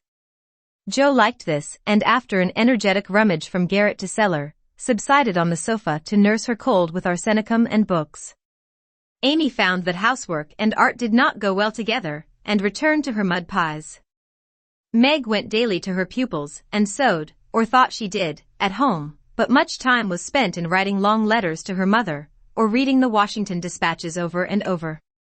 Beth kept on, with only slight relapses into idleness or grieving. All the little duties were faithfully done each day, and many of her sisters also, for they were forgetful, and the house seemed like a clock whose pendulum was gone a-visiting. When her heart got heavy with longings for mother or fears for father, she went away into a certain closet, hid her face in the folds of a dear old gown, and made her little moan and prayed her little prayer quietly by herself. Nobody knew what cheered her up after a sober fit, but everyone felt how sweet and helpful Beth was, and fell into a way of going to her for comfort or advice in their small affairs. All were unconscious that this experience was a test of character, and when the first excitement was over, felt that they had done well and deserved praise. So they did, but their mistake was in ceasing to do well, and they learned this lesson through much anxiety and regret. Meg, I wish you'd go and see the Hummels. You know Mother told us not to forget them, said Beth, 10 days after Mrs. March's departure. I'm too tired to go this afternoon, replied Meg, rocking comfortably as she sewed. Can't you, Jo? Asked Beth. Too stormy for me with my cold. I thought it was almost well. It's well enough for me to go out with Laurie, but not well enough to go to the Hummels, said Jo, laughing, but looking a little ashamed of her inconsistency. Why don't you go yourself? Asked Meg. I have been every day, but the baby is sick, and I don't know what to do for it. Mrs. Hummel goes away to work, and Lottchen takes care of it. But it gets sicker and sicker, and I think you or Hannah ought to go. Beth spoke earnestly, and Meg promised she would go tomorrow. Ask Hannah for some nice little mess, and take it round, Beth, the air will do you good, said Jo, adding apologetically, I'd go but I want to finish my writing. My head aches and I'm tired, so I thought maybe some of you would go, said Beth. Amy will be in presently, and she will run down for us, suggested Meg. So Beth lay down on the sofa, the others returned to their work, and the Hummels were forgotten. An hour passed. Amy did not come, Meg went to her room to try on a new dress. Jo was absorbed in her story, and Hannah was sound asleep before the kitchen fire, when Beth quietly put on her hood, filled her basket with odds and ends for the poor children, and went out into the chilly air with a heavy head and a grieved look in her patient eyes. It was late when she came back, and no one saw her creep upstairs and shut herself into her mother's room. Half an hour after, Jo went to Mother's closet for something, and there found little Beth sitting on the medicine chest, looking very grave, with red eyes and a camphor bottle in her hand. Christopher Columbus. "What's the matter?" cried Jo, as Beth put out her hand as if to warn her off, and asked quickly. "You've had the scarlet fever, haven't you?" "Years ago, when Meg did." "Why?" "Then I'll tell you." "Oh Jo, the baby's dead." "What baby?" "Mrs. Hummel's. It died in my lap before she got home," cried Beth with a sob. "My poor dear, how dreadful for you." "I ought to have gone," said Jo, taking her sister in her arms as she sat down in her mother's big chair, with a remorseful face. "It wasn't dreadful, Jo, only so sad. I saw in a minute it was sicker, but Lottchen said her mother had gone for a doctor, so I took baby and let Lottie rest. It seemed asleep, but all of a sudden it gave a little cry and trembled, and then lay very still. I tried to warm its feet, and Lottie gave it some milk, but it didn't stir, and I knew it was dead." "Don't cry, dear." "What did you do?" "I just sat and held it softly till Mrs. Hummel came with the doctor. He said it was dead, and looked at Heinrich and Minna, who have sore throats. 'Scarlet fever, ma'am.' 'Ought to have called me before,' he said crossly. Mrs. Hummel told him she was poor, and had tried to cure baby herself, but now it was too late, and she could only ask him to help the others and trust to charity for his pay. He smiled then, and was kinder, but it was very sad, and I cried with them till he turned round all of a sudden, and told me to go home, and take belladonna right away, or I'd have the fever." "No, you won't," cried Jo, hugging her close, with a frightened look. "Oh Beth, if you should be sick I never could forgive myself. What shall we do?" "Don't be frightened, I guess I shan't have it badly. I looked in Mother's book, and saw that it begins with headache, sore throat, and queer feelings like mine, so I did take some belladonna, and I feel better," said Beth, laying her cold hands on her hot forehead and trying to look well. "If Mother was only at home," exclaimed Jo, seizing the book, and feeling that Washington was an immense way off. She read a page, looked at Beth, felt her head, peeped into her throat, and then said gravely, "You've been over the baby every day for more than a week, and among the others who are going to have it, so I'm afraid you are going to have it, Beth. I'll call Hannah, she knows all about sickness. Don't let Amy come. She never had it, and I should hate to give it to her." "Can't you and Meg have it over again?" asked Beth anxiously. "I guess not. Don't care if I do.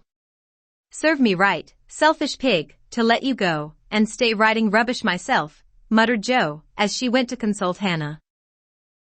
The good soul was wide awake in a minute, and took the lead at once, assuring that there was no need to worry. Everyone had scarlet fever, and if rightly treated, nobody died, all of which Jo believed, and felt much relieved as they went up to call Meg.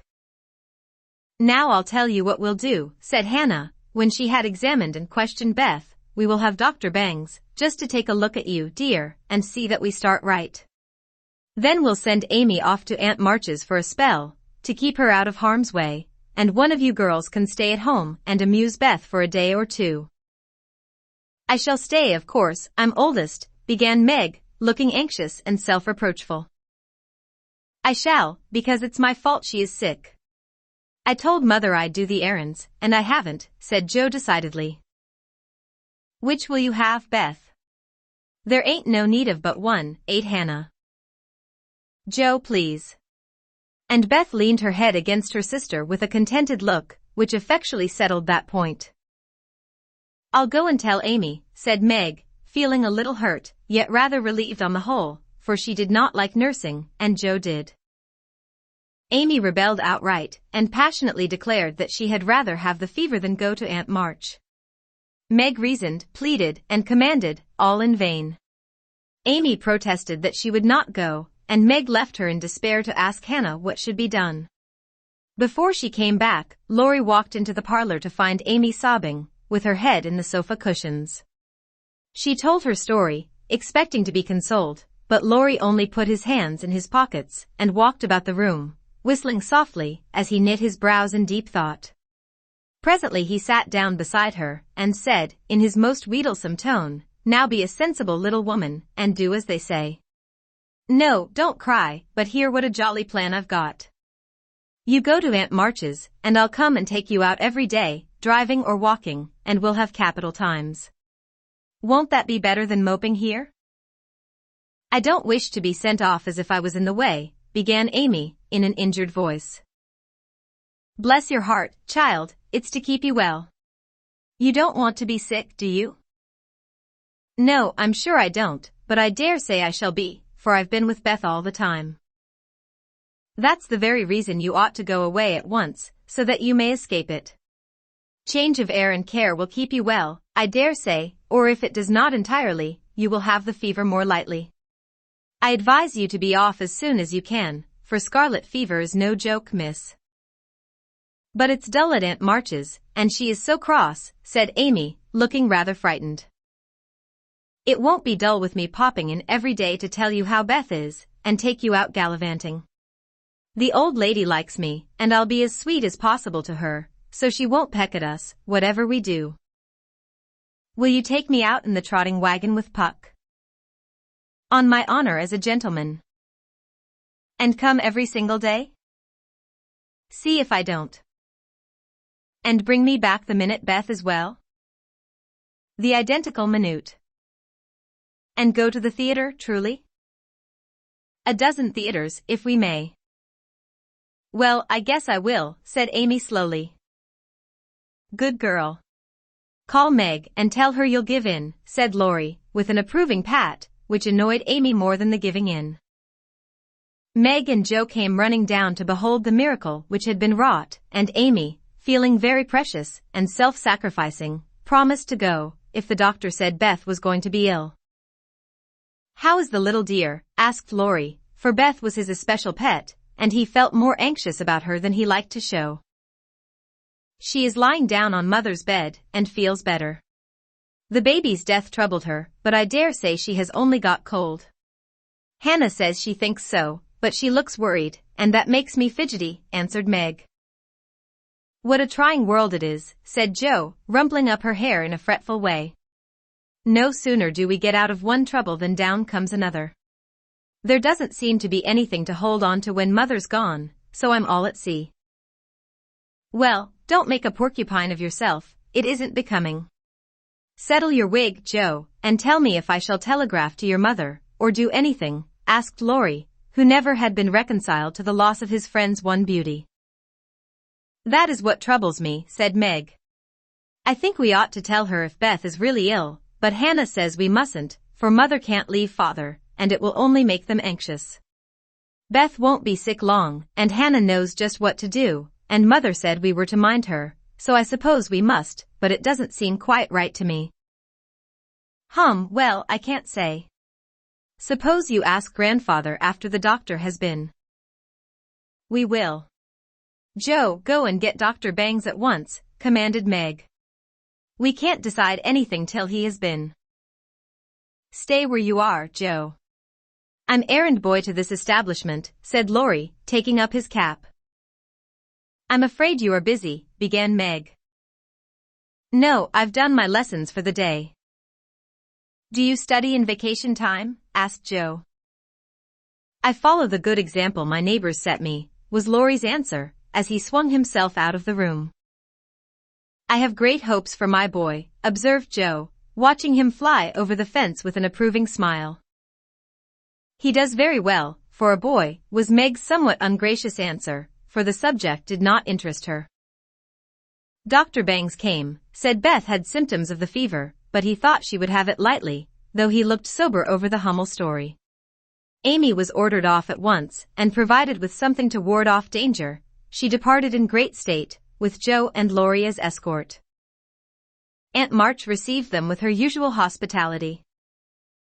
"What do you want now?" she asked, looking sharply over her spectacles, while the parrot, sitting on the back of her chair, called out, "Go away.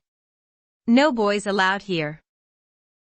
Laurie retired to the window, and Jo told her story. "No more than I expected, if you are allowed to go poking about among poor folks. Amy can stay and make herself useful if she isn't sick, which I've no doubt she will be, looks like it now. Don't cry, child, it worries me to hear people sniff." Amy was on the point of crying, but Laurie slyly pulled the parrot's tail, which caused Polly to utter an astonished croak and call out, "Bless my boots," in such a funny way that she laughed instead. "What do you hear from your mother?" asked the old lady gruffly. "Father is much better," replied Jo, trying to keep sober.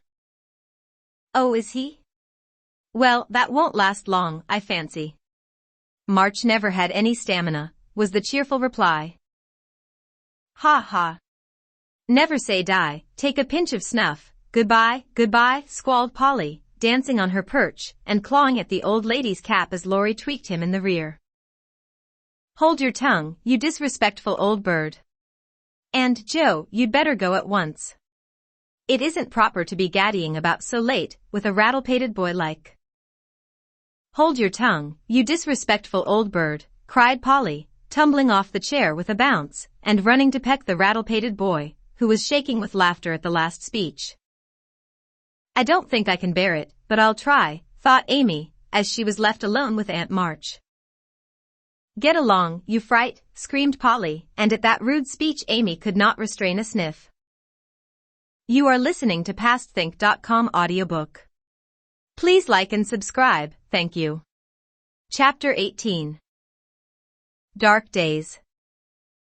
Beth did have the fever, and was much sicker than anyone but Hannah, and the doctor suspected.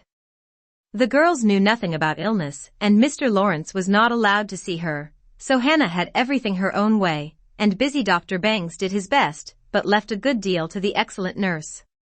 Meg stayed at home, lest she should infect the Kings, and kept house, feeling very anxious, and a little guilty when she wrote letters in which no mention was made of Beth's illness. She could not think it right to deceive her mother, but she had been bidden to mind Hannah, and Hannah wouldn't hear of MRS, March bein' told, and worried just for a trifle. Jo devoted herself to Beth day and night, not a hard task, for Beth was very patient, and bore her pain uncomplainingly as long as she could control herself. But there came a time when during the fever fits she began to talk in a hoarse, broken voice, to play on the coverlet, as if on her beloved little piano, and try to sing with a throat so swollen that there was no music left, a time when she did not know the familiar faces around her, but addressed them by wrong names, and called imploringly for her mother. Then Jo grew frightened, Meg begged to be allowed to write the truth, and even Hannah said she would think of it, though there was no danger yet. A letter from Washington added to their trouble, for Mr. March had had a relapse, and could not think of coming home for a long while. How dark the days seemed now, how sad and lonely the house, and how heavy were the hearts of the sisters as they worked and waited, while the shadow of death hovered over the once happy home. Then it was that Margaret, sitting alone with tears dropping often on her work, felt how rich she had been in things more precious than any luxuries money could buy in love, protection, peace, and health, the real blessings of life. Then it was that Jo, living in the darkened room, with that suffering little sister always before her eyes, and that pathetic voice sounding in her ears, learned to see the beauty and the sweetness of Beth's nature, to feel how deep and tender a place she filled in all hearts, and to acknowledge the worth of Beth's unselfish ambition to live for others, and make home happy by the exercise of those simple virtues which all may possess, and which all should love and value more than talent, wealth, or beauty. And Amy, in her exile, longed eagerly to be at home, that she might work for Beth, feeling now that no service would be hard or irksome, and remembering, with regretful grief, how many neglected tasks those willing hands had done for her. Laurie haunted the house like a restless ghost, and Mr. Lawrence locked the grand piano, because he could not bear to be reminded of the young neighbor who used to make the twilight pleasant for him. Everyone missed Beth. The milkman, baker, grocer, and butcher inquired how she did.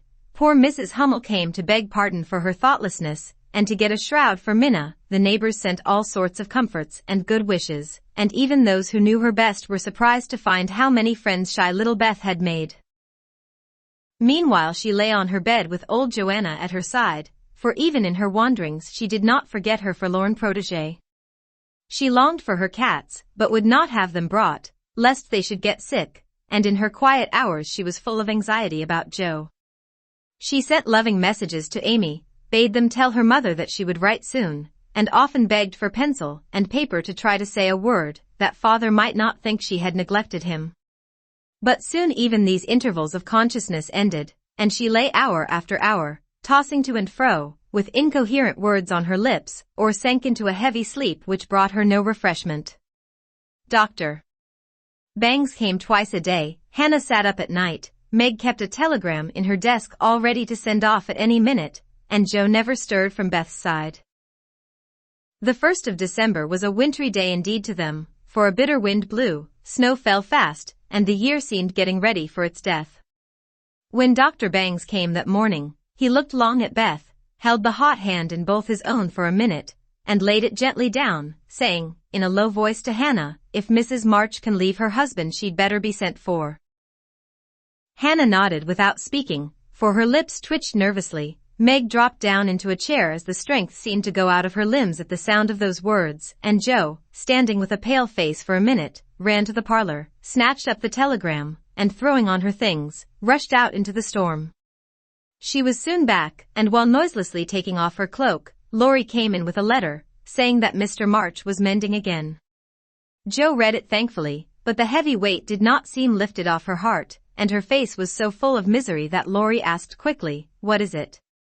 Is Beth worse?" "I've sent for Mother," said Joe, tugging at her rubber boots with a tragic expression. "Good for you, Joe." "Did you do it on your own responsibility?" asked Laurie, as he seated her in the hall chair, and took off the rebellious boots, seeing how her hands shook. "No. The doctor told us to." "Oh, Joe, it's not so bad as that," cried Laurie, with a startled face. "Yes, it is. She doesn't know us, she doesn't even talk about the flocks of green doves, as she calls the vine leaves on the wall. She doesn't look like my Beth, and there's nobody to help us bear it. Mother and Father both gone, and God seems so far away I can't find him."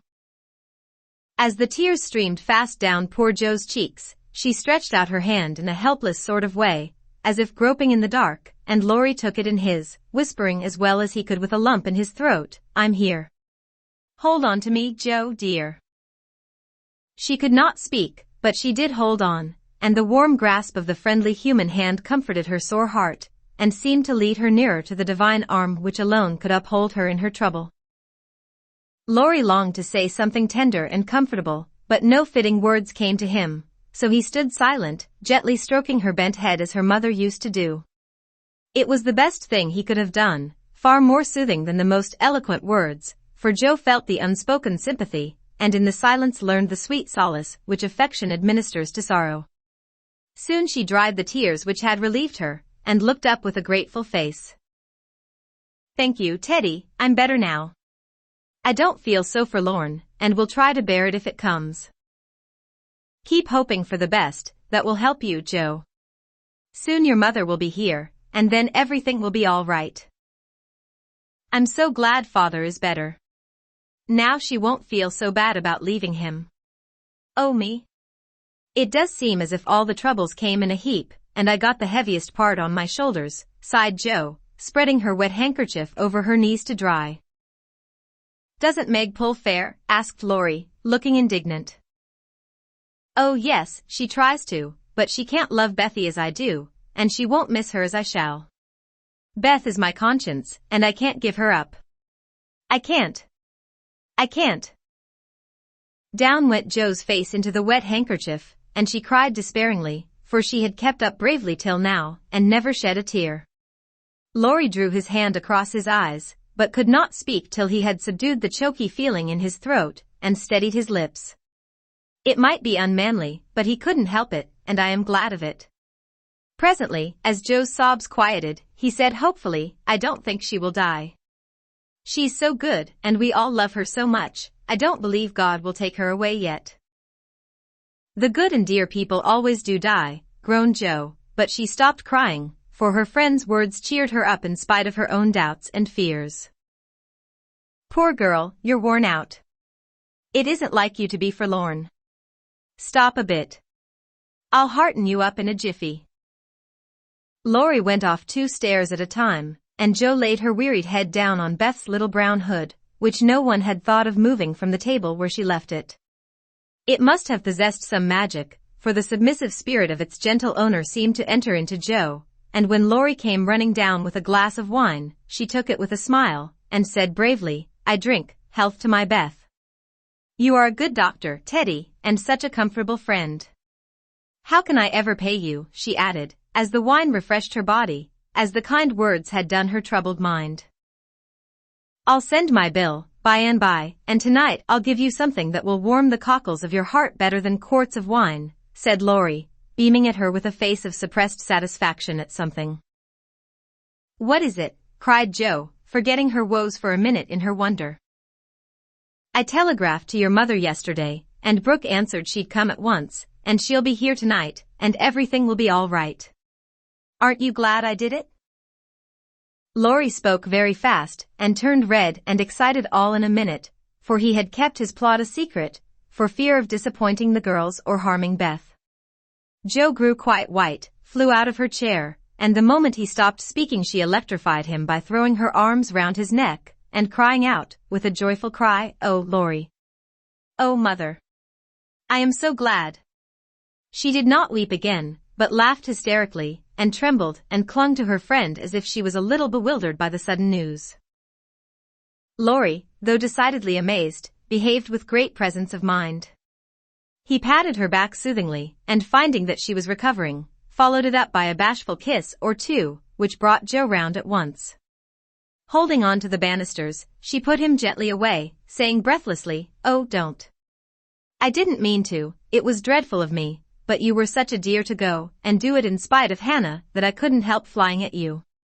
Tell me all about it, and don't give me wine again, it makes me act so." "I don't mind," laughed Laurie, as he settled his tie. "Why, you see I got fidgety, and so did Grandpa. We thought Hannah was overdoing the authority business, and your mother ought to know. She'd never forgive us if Beth... Well, if anything happened, you know. So I got Grandpa to say it was high time we did something, and off I pelted to the office yesterday, for the doctor looked sober, and Hannah most took my head off when I proposed a telegram. I never can bear to be lorded over, so that settled my mind, and I did it.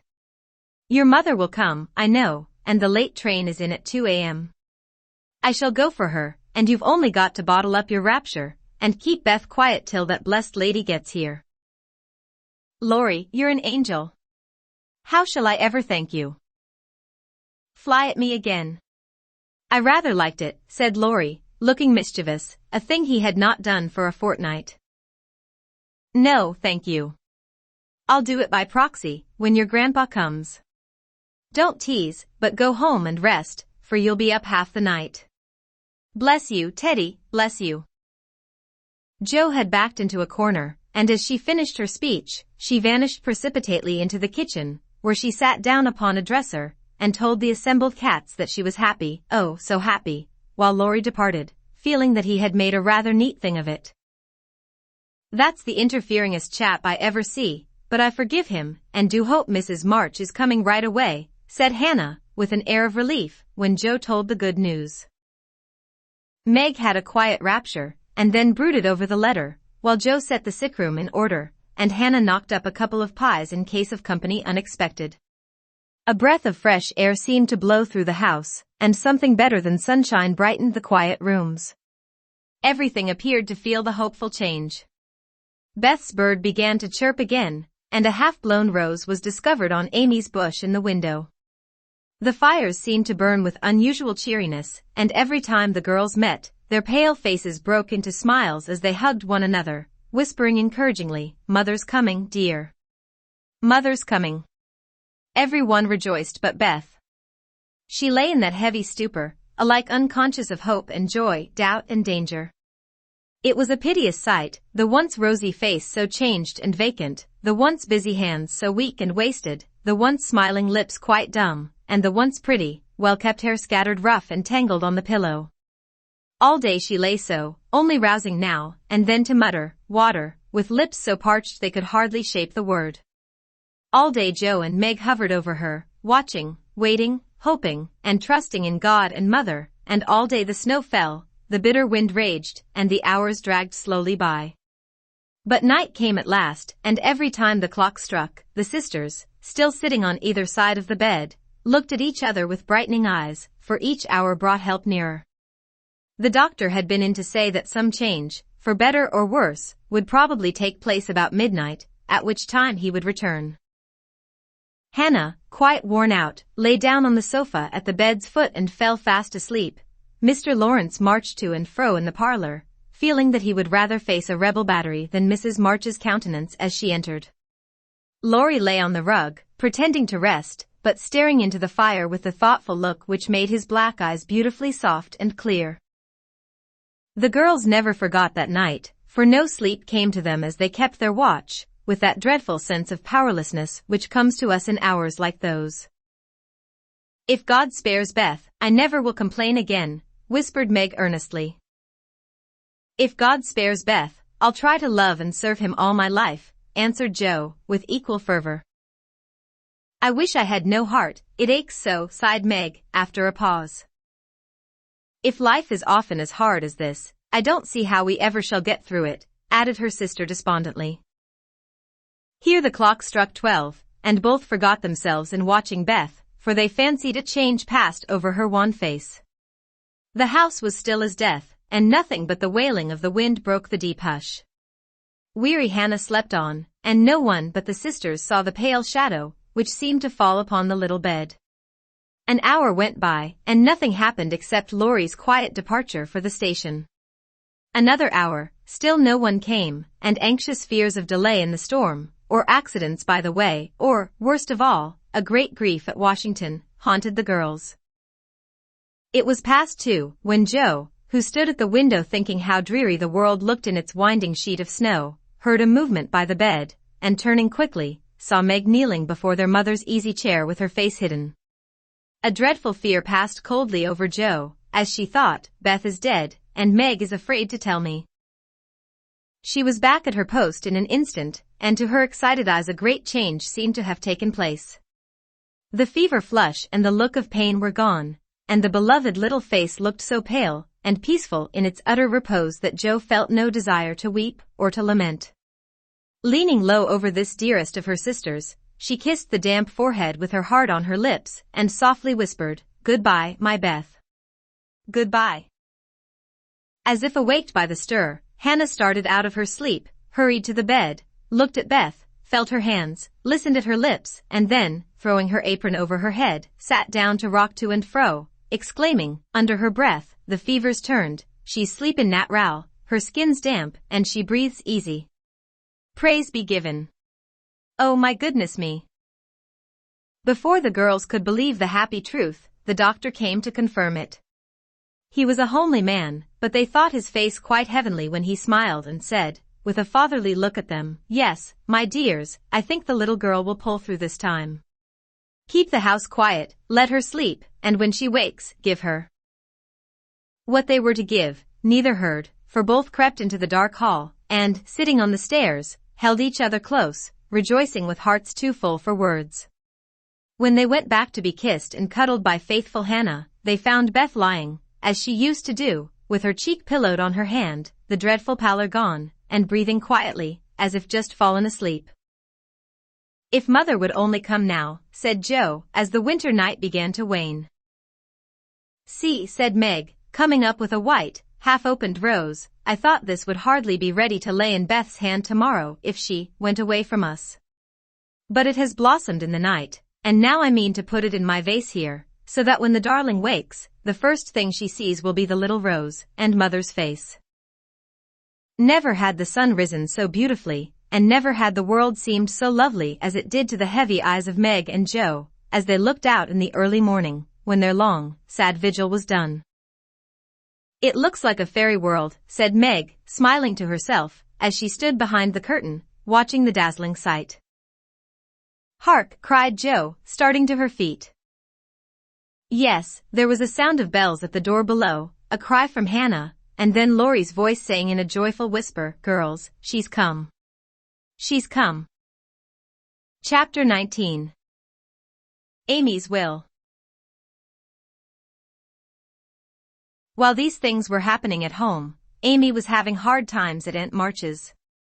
She felt her exile deeply, and for the first time in her life, realized how much she was beloved and petted at home. Aunt March never petted anyone, she did not approve of it, but she meant to be kind, for the well-behaved little girl pleased her very much, and Aunt March had a soft place in her old heart for her nephew's children, though she didn't think it proper to confess it. She really did her best to make Amy happy, but, dear me, what mistakes she made. Some old people keep young at heart in spite of wrinkles and gray hairs, can sympathize with children's little cares and joys, make them feel at home, and can hide wise lessons under pleasant plays, giving and receiving friendship in the sweetest way. But Aunt March had not this gift, and she worried Amy very much with her rules and orders, her prim ways, and long, prosy talks.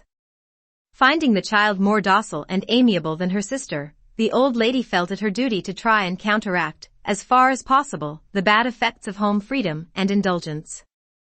So she took Amy by the hand, and taught her as she herself had been taught 60 years ago, a process which carried dismay to Amy's soul, and made her feel like a fly in the web of a very strict spider. She had to wash the cups every morning, and polish up the old-fashioned spoons, the fat silver teapot, and the glasses till they shone. Then she must dust the room, and what a trying job that was. Not a speck escaped Aunt March's eye, and all the furniture had claw legs and much carving, which was never dusted to suit. Then Polly had to be fed, the lapdog combed, and a dozen trips upstairs and down to get things, or deliver orders, for the old lady was very lame, and seldom left her big chair. After these tiresome labors, she must do her lessons, which was a daily trial of every virtue she possessed. Then she was allowed 1 hour for exercise or play, and didn't she enjoy it? Laurie came every day, and wheedled Aunt March till Amy was allowed to go out with him, when they walked and rode, and had capital times. After dinner, she had to read aloud, and sit still while the old lady slept, which she usually did for an hour, as she dropped off over the first page. Then patchwork or towels appeared, and Amy sewed with outward meekness and inward rebellion till dusk, when she was allowed to amuse herself as she liked till tea time. The evenings were the worst of all, for Aunt March fell to telling long stories about her youth, which were so unutterably dull that Amy was always ready to go to bed, intending to cry over her hard fate, but usually going to sleep before she had squeezed out more than a tear or two. If it had not been for Laurie and old Esther, the maid, she felt that she never could have got through that dreadful time. The parrot alone was enough to drive her distracted, for he soon felt that she did not admire him, and revenged himself by being as mischievous as possible. He pulled her hair whenever she came near him, upset his bread and milk to plague her when she had newly cleaned his cage, made Mop bark by pecking at him while Madame dozed, called her names before company, and behaved in all respects like an reprehensible old bird. Then she could not endure the dog, a fat, cross beast who snarled and yelped at her when she made his toilet, and who lay on his back with all his legs in the air, and a most idiotic expression of countenance when he wanted something to eat, which was about a dozen times a day. The cook was bad-tempered, the old coachman was deaf, and Esther the only one who ever took any notice of the young lady. Esther was a Frenchwoman, who had lived with Madame, as she called her mistress, for many years, and who rather tyrannized over the old lady, who could not get along without her. Her real name was Estelle, but Aunt March ordered her to change it, and she obeyed, on condition that she was never asked to change her religion. She took a fancy to Mademoiselle, and amused her very much with odd stories of her life in France, when Amy sat with her while she got up Madame's laces. She also allowed her to roam about the great house, and examine the curious and pretty things stored away in the big wardrobes, and the ancient chests, for Aunt March hoarded like a magpie. Amy's chief delight was an Indian cabinet, full of queer drawers, little pigeonholes, and secret places, in which were kept all sorts of ornaments, some precious, some merely curious, all more or less antique. To examine and arrange these things gave Amy great satisfaction, especially the jewel cases, in which on velvet cushions reposed the ornaments which had adorned a belle 40 years ago. There was the garnet set which Aunt March wore when she came out, the pearls her father gave her on her wedding day, her lover's diamonds, the jet mourning rings and pins, the queer lockets, with portraits of dead friends and weeping willows made of hair inside, the baby bracelets her one little daughter had worn, Uncle March's big watch, with the red seal so many childish hands had played with, and in a box all by itself lay Aunt March's wedding ring, too small now for her fat finger, but put carefully away like the most precious jewel of them all. Which would Mademoiselle choose if she had her will? Asked Esther, who always sat near to watch over and lock up the valuables. I like the diamonds best, but there is no necklace among them, and I'm fond of necklaces, they are so becoming. I should choose this if I might, replied Amy, looking with great admiration at a string of gold and ebony beads from which hung a heavy cross of the same. I too covet that, but not as a necklace. Ah, no. To me it is a rosary, and as such I should use it like a good Catholic, said Esther, eyeing the handsome thing wistfully. Is it meant to use as you use the string of good-smelling wooden beads hanging over your glass? Asked Amy. Truly, yes, to pray with. It would be pleasing to the saints if one used so fine a rosary as this, instead of wearing it as a vain bijou. You seem to take a great deal of comfort in your prayers, Esther, and always come down looking quiet and satisfied. I wish I could. If Mademoiselle was a Catholic, she would find true comfort, but as that is not to be, it would be well if you went apart each day to meditate and pray, as did the good mistress whom I served before Madame. She had a little chapel, and in it found solacement for much trouble. Would it be right for me to do so too? Asked Amy, who in her loneliness felt the need of help of some sort, and found that she was apt to forget her little book, now that Beth was not there to remind her of it. It would be excellent and charming, and I shall gladly arrange the little dressing room for you if you like it. Say nothing to Madame, but when she sleeps go you and sit alone a while to think good thoughts, and pray the dear God preserve your sister. Esther was truly pious and quite sincere in her advice, for she had an affectionate heart and felt much for the sisters in their anxiety. Amy liked the idea and gave her leave to arrange the light closet next her room, hoping it would do her good. I wish I knew where all these pretty things would go when Aunt March dies, she said, as she slowly replaced the shining rosary and shut the jewel cases one by one. To you and your sisters. I know it, Madame confides in me. I witnessed her will, and it is to be so, whispered Esther smiling. How nice. But I wish she'd let us have them now. Procrastination is not agreeable, observed Amy, taking a last look at the diamonds. It is too soon yet for the young ladies to wear these things. The first one who is affianced will have the pearls, Madame has said it, and I have a fancy that the little turquoise ring will be given to you when you go, for Madame approves your good behavior and charming manners. Do you think so? Oh, I'll be a lamb, if I can only have that lovely ring. It's ever so much prettier than Kitty Bryant's. I do like Aunt March after all. And Amy tried on the blue ring with a delighted face, and a firm resolve to earn it.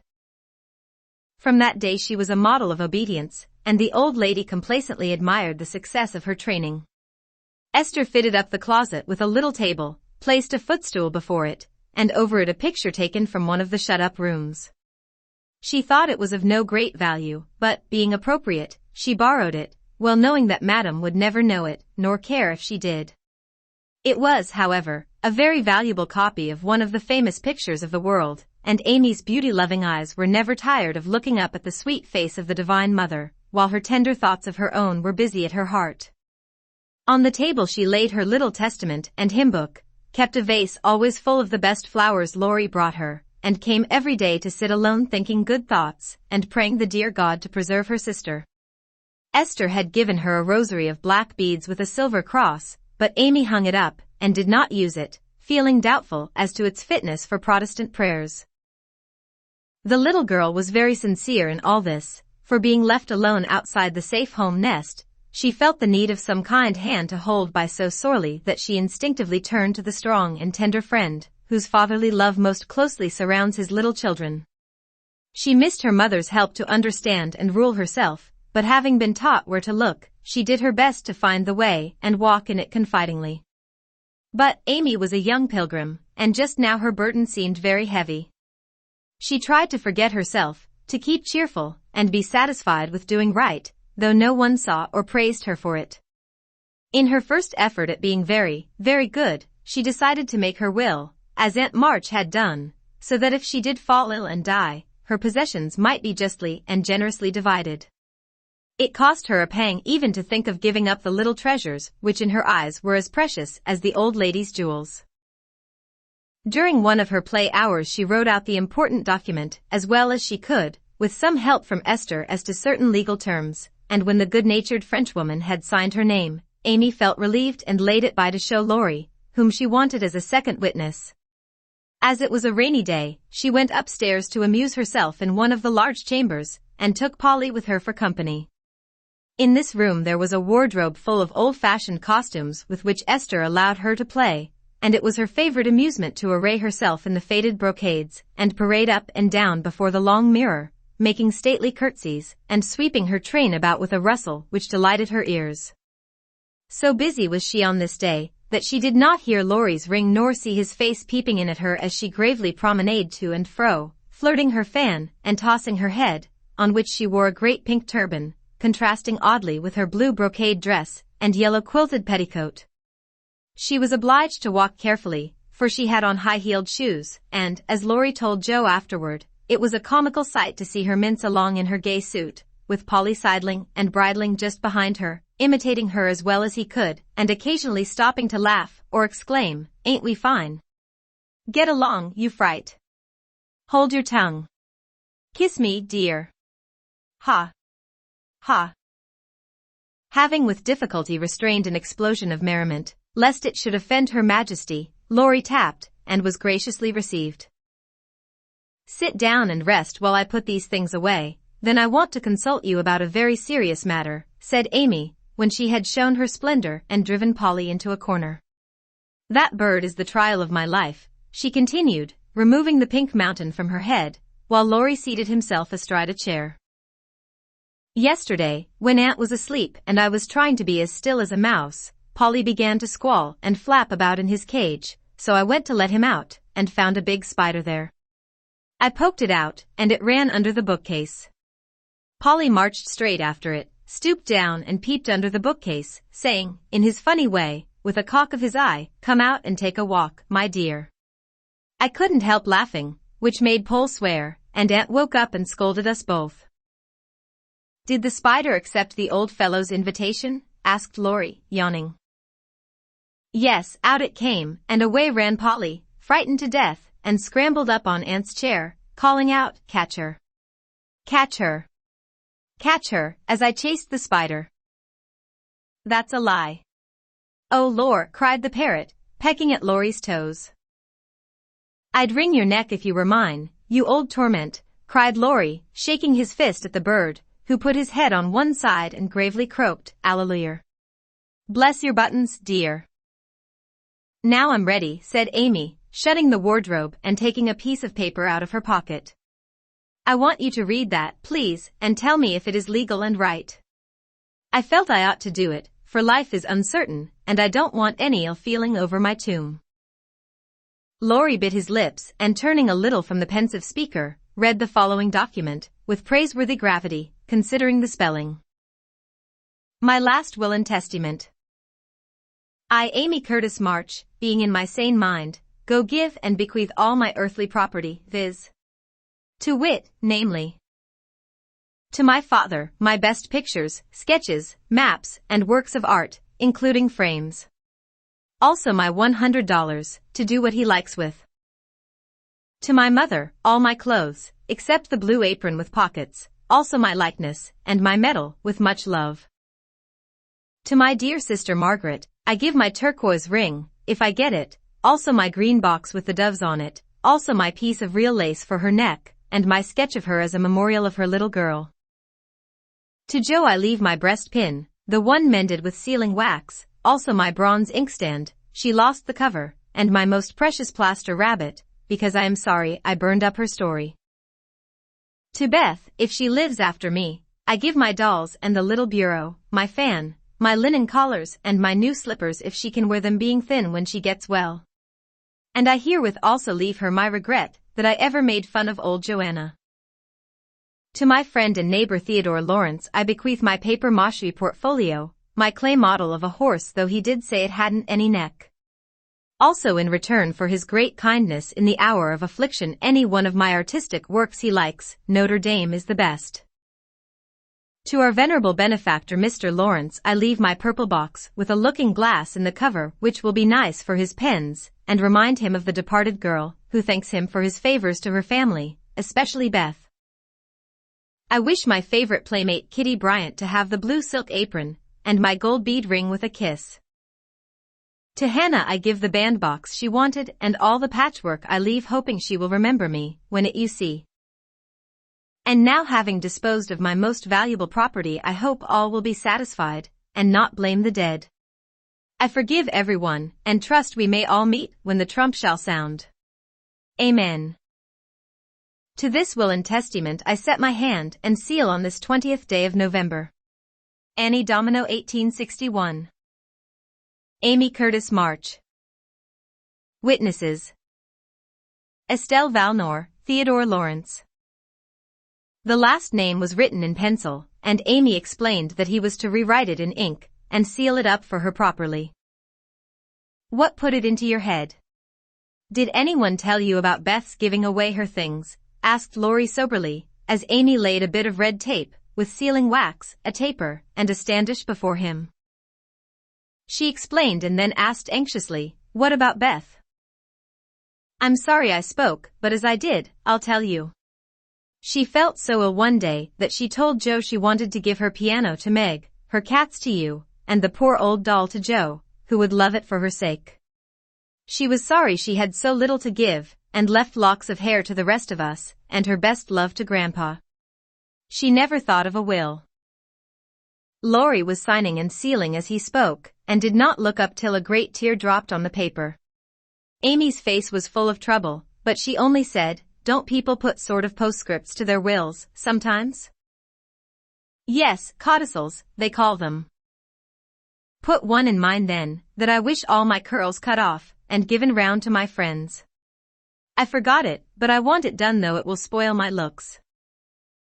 Laurie added it, smiling at Amy's last and greatest sacrifice. Then he amused her for an hour, and was much interested in all her trials. But when he came to go, Amy held him back to whisper with trembling lips, is there really any danger about Beth? I'm afraid there is, but we must hope for the best, so don't cry, dear. And Laurie put his arm about her with a brotherly gesture, which was very comforting. When he had gone, she went to her little chapel, and sitting in the twilight, prayed for Beth, with streaming tears and an aching heart, feeling that a million turquoise rings would not console her for the loss of her gentle little sister. Chapter 20. Confidential. I don't think I have any words in which to tell the meeting of the mother and daughters. Such hours are beautiful to live, but very hard to describe, so I will leave it to the imagination of my readers, merely saying that the house was full of genuine happiness, and that Meg's tender hope was realized, for when Beth woke from that long, healing sleep, the first objects on which her eyes fell were the little Rose and mother's face. Too weak to wonder at anything, she only smiled and nestled close in the loving arms about her, feeling that the hungry longing was satisfied at last. Then she slept again, and the girls waited upon their mother, for she would not unclasp the thin hand which clung to hers even in sleep. Hannah had dished up an astonishing breakfast for the traveler, finding it impossible to vent her excitement in any other way, and Meg and Joe fed their mother like dutiful young storks, while they listened to her whispered account of father's state. Mr. Brooks promised to stay and nurse him, the delays which the storm occasioned on the homeward journey, and the unspeakable comfort Laurie's hopeful face had given her when she arrived, worn out with fatigue, anxiety, and cold.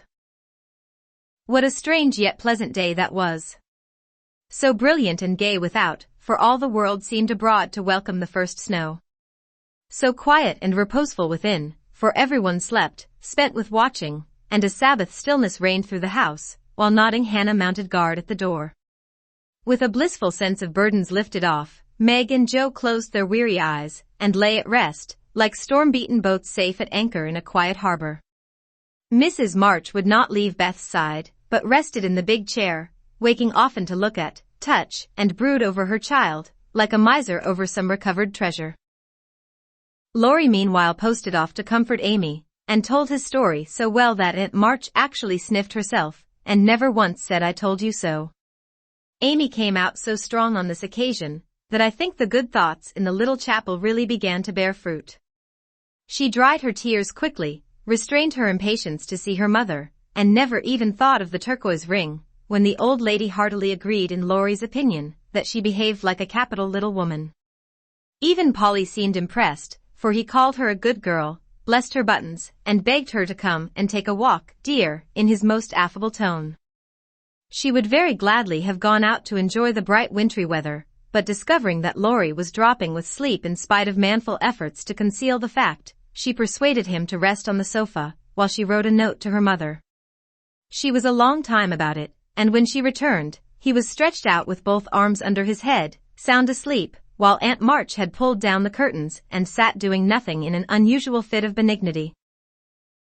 After a while, they began to think he was not going to wake up till night, and I'm not sure that he would, had he not been effectually roused by Amy's cry of joy at sight of her mother. There probably were a good many happy little girls in and about the city that day, but it is my private opinion that Amy was the happiest of all, when she sat in her mother's lap and told her trials, receiving consolation and compensation in the shape of approving smiles and fond caresses. They were alone together in the chapel, to which her mother did not object when its purpose was explained to her.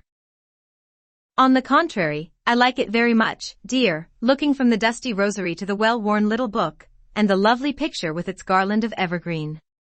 It is an excellent plan to have some place where we can go to be quiet, when things vex or grieve us. There are a good many hard times in this life of ours, but we can always bear them if we ask help in the right way. I think my little girl is learning this. Yes, Mother, and when I go home I mean to have a corner in the big closet to put my books and the copy of that picture which I've tried to make. The woman's face is not good, it's too beautiful for me to draw, but the baby is done better, and I love it very much. I like to think he was a little child once, for then I don't seem so far away, and that helps me. As Amy pointed to the smiling Christ child on his mother's knee, Mrs. March saw something on the lifted hand that made her smile. She said nothing, but Amy understood the look, and after a minute's pause, she added gravely, "I wanted to speak to you about this, but I forgot it. Aunt gave me the ring today. She called me to her and kissed me, and put it on my finger, and said I was a credit to her, and she'd like to keep me always. She gave that funny guard to keep the turquoise on, as it's too big. I'd like to wear them, Mother, can I?" "They are very pretty, but I think you're rather too young for such ornaments, Amy," said Mrs. March, looking at the plump little hand, with the band of sky-blue stones on the forefinger, and the quaint guard formed of two tiny golden hands clasped together. "I'll try not to be vain," said Amy. "I don't think I like it only because it's so pretty, but I want to wear it as the girl in the story wore her bracelet, to remind me of something." "Do you mean Aunt March?" asked her mother, laughing. "No, to remind me not to be selfish." Amy looked so earnest and sincere about it that her mother stopped laughing, and listened respectfully to the little plan. "I've thought a great deal lately about my bundle of naughties, and being selfish is the largest one in it, so I'm going to try hard to cure it, if I can. Beth isn't selfish, and that's the reason everyone loves her, and feels so bad at the thoughts of losing her. People wouldn't feel so bad about me if I was sick, and I don't deserve to have them, but I'd like to be loved and missed by a great many friends, so I'm going to try and be like Beth all I can. I'm apt to forget my resolutions, but if I had something always about me to remind me, I guess I should do better. May we try this way?" "Yes, but I have more faith in the corner of the big closet. Wear your ring, dear, and do your best. I think you will prosper, for the sincere wish to be good is half the battle. Now I must go back to Beth. Keep up your heart, little daughter, and we will soon have you home again." That evening, while Meg was writing to her father to report the traveler's safe arrival, Jo slipped upstairs into Beth's room, and finding her mother in her usual place, stood a minute twisting her fingers in her hair, with a worried gesture, and an undecided look. "What is it, dearie?" asked Mrs. March, holding out her hand, with a face which invited confidence. "I want to tell you something, Mother." "About Meg?" "How quickly you guessed." "Yes, it's about her, and though it's a little thing, it fidgets me." "Beth is asleep." "Speak low, and tell me all about it." "That Moffat hasn't been here, I hope?" asked Mrs. March rather sharply. "No. I should have shut the door in his face if he had," said Jo, settling herself on the floor at her mother's feet. "Last summer Meg left a pair of gloves over at the Lawrences, and only one was returned. We forgot about it, till Teddy told me that Mr. Brooke owned that he liked Meg, but didn't dare say so, she was so young and he so poor. Now, isn't it a dreadful state of things?" "Do you think Meg cares for him?" asked Mrs. March, with an anxious look. "Mercy me. I don't know anything about love and such nonsense," cried Jo, with a funny mixture of interest and contempt. "In novels, the girls show it by starting and blushing, fainting away, growing thin, and acting like fools. Now Meg does not do anything of the sort. She eats and drinks and sleeps like a sensible creature. She looks straight in my face when I talk about that man, and only blushes a little bit when Teddy jokes about lovers. I forbid him to do it, but he doesn't mind me as he ought." "Then you fancy that Meg is not interested in John?" "Who?" cried Jo, staring. "Mr. Brooke. I call him John now. We fell into the way of doing so at the hospital, and he likes it." "Oh dear. I know you'll take his part. He's been good to father, and you won't send him away, but let Meg marry him, if she wants to. Mean thing. To go petting Papa and helping you, just to wheedle you into liking him." And Jo pulled her hair again with a wrathful tweak. "My dear, don't get angry about it, and I will tell you how it happened. John went with me at Mr. Lawrence's request, and was so devoted to poor father that we couldn't help getting fond of him. He was perfectly open and honorable about Meg, for he told us he loved her, but would earn a comfortable home before he asked her to marry him. He only wanted our leave to love her and work for her, and the right to make her love him if he could. He is a truly excellent young man, and we could not refuse to listen to him, but I will not consent to Meg's engaging herself so young." "Of course not. It would be idiotic. I knew there was mischief brewing. I felt it, and now it's worse than I imagined. I just wish I could marry Meg myself, and keep her safe in the family." This odd arrangement made Mrs. March smile, but she said gravely, "Jo, I confide in you and don't wish you to say anything to Meg yet. When John comes back, and I see them together, I can judge better of her feelings toward him. She'll see those handsome eyes that she talks about, and then it will be all up with her. She's got such a soft heart, it will melt like butter in the sun if anyone looks sentimentally at her. She read the short reports he sent more than she did your letters, and pinched me when I spoke of it, and likes brown eyes, and doesn't think John an ugly name, and she'll go and fall in love, and there's an end of peace and fun, and cozy times together. I see it all. They'll go lovering around the house, and we shall have to dodge.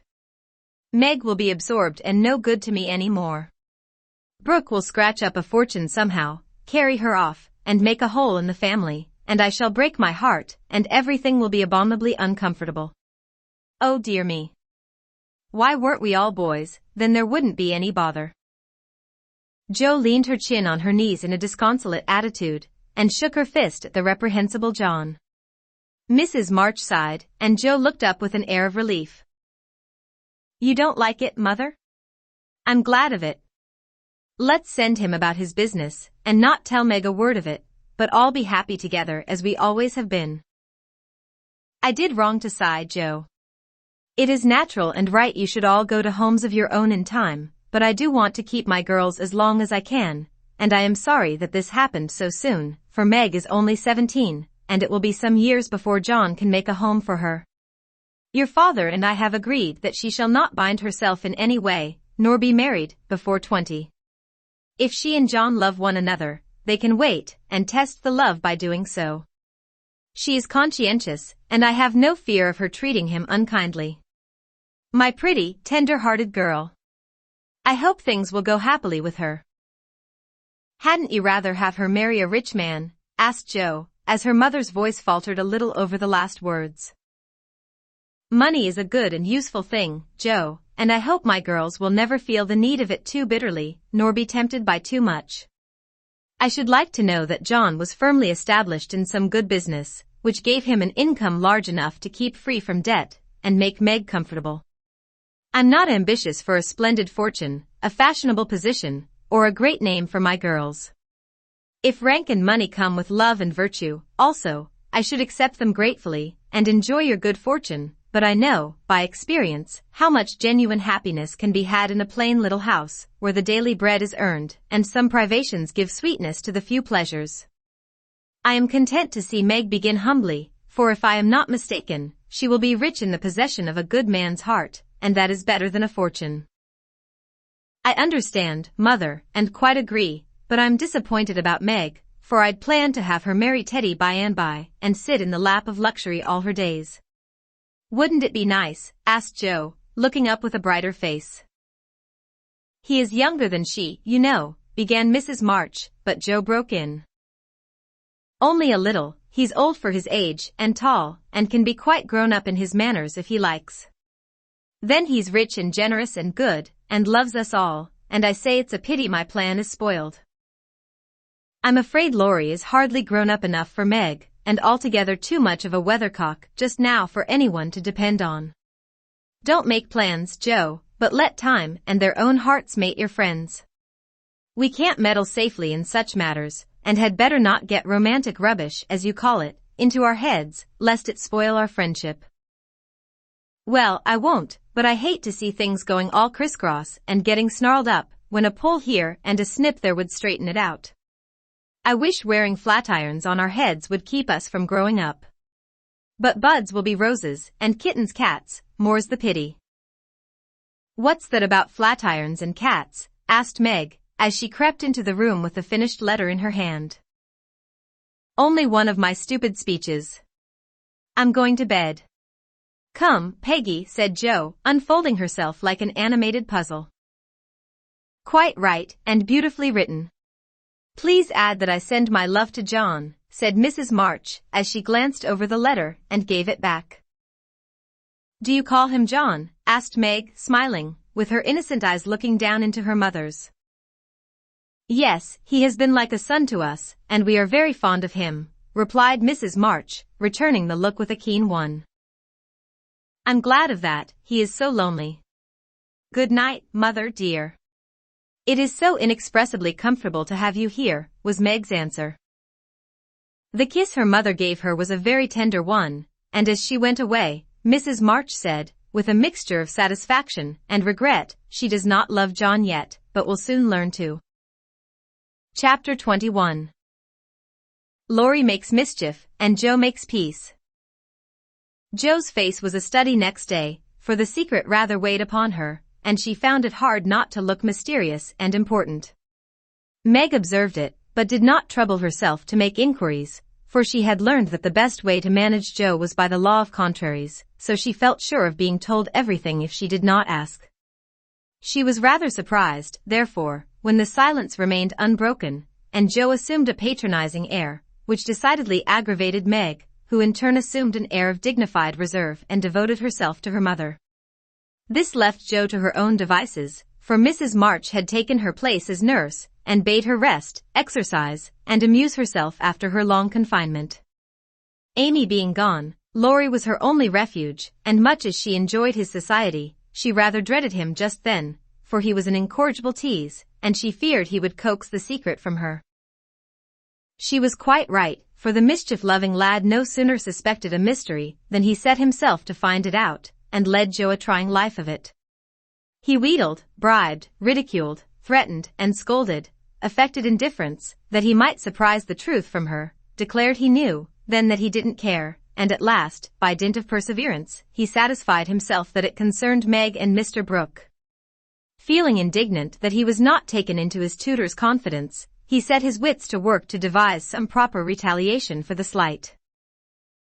Meg meanwhile had apparently forgotten the matter, and was absorbed in preparations for her father's return, but all of a sudden a change seemed to come over her, and, for a day or two, she was quite unlike herself.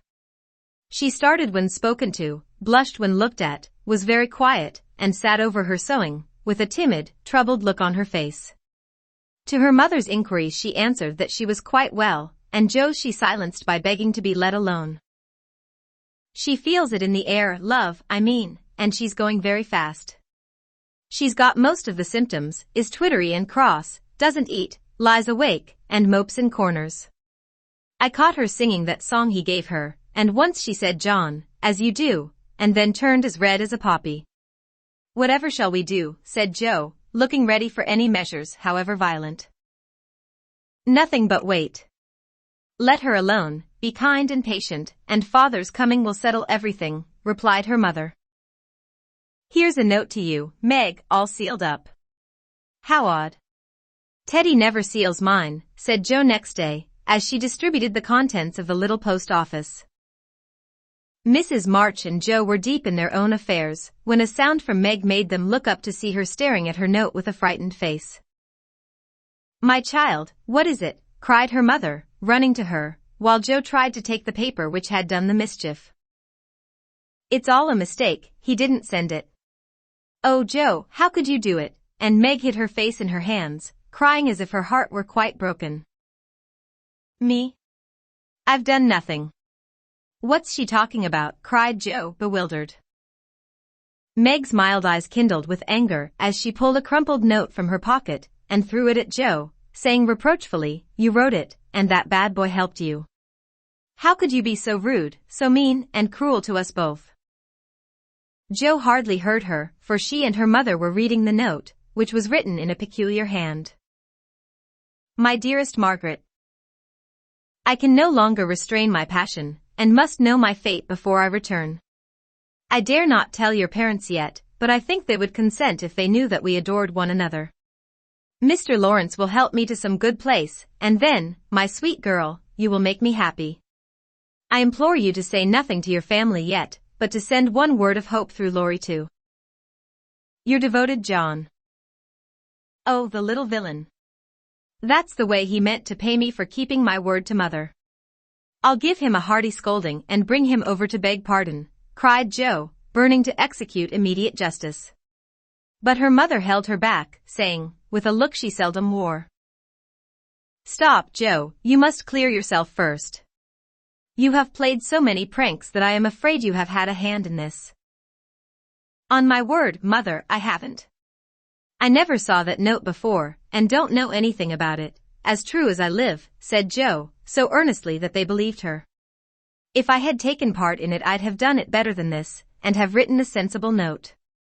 I should think you'd have known Mr. Brooke wouldn't write such stuff as that, she added, scornfully tossing down the paper. It's like his writing, faltered Meg, comparing it with the note in her hand. Oh Meg, you didn't answer it, cried Mrs. March quickly.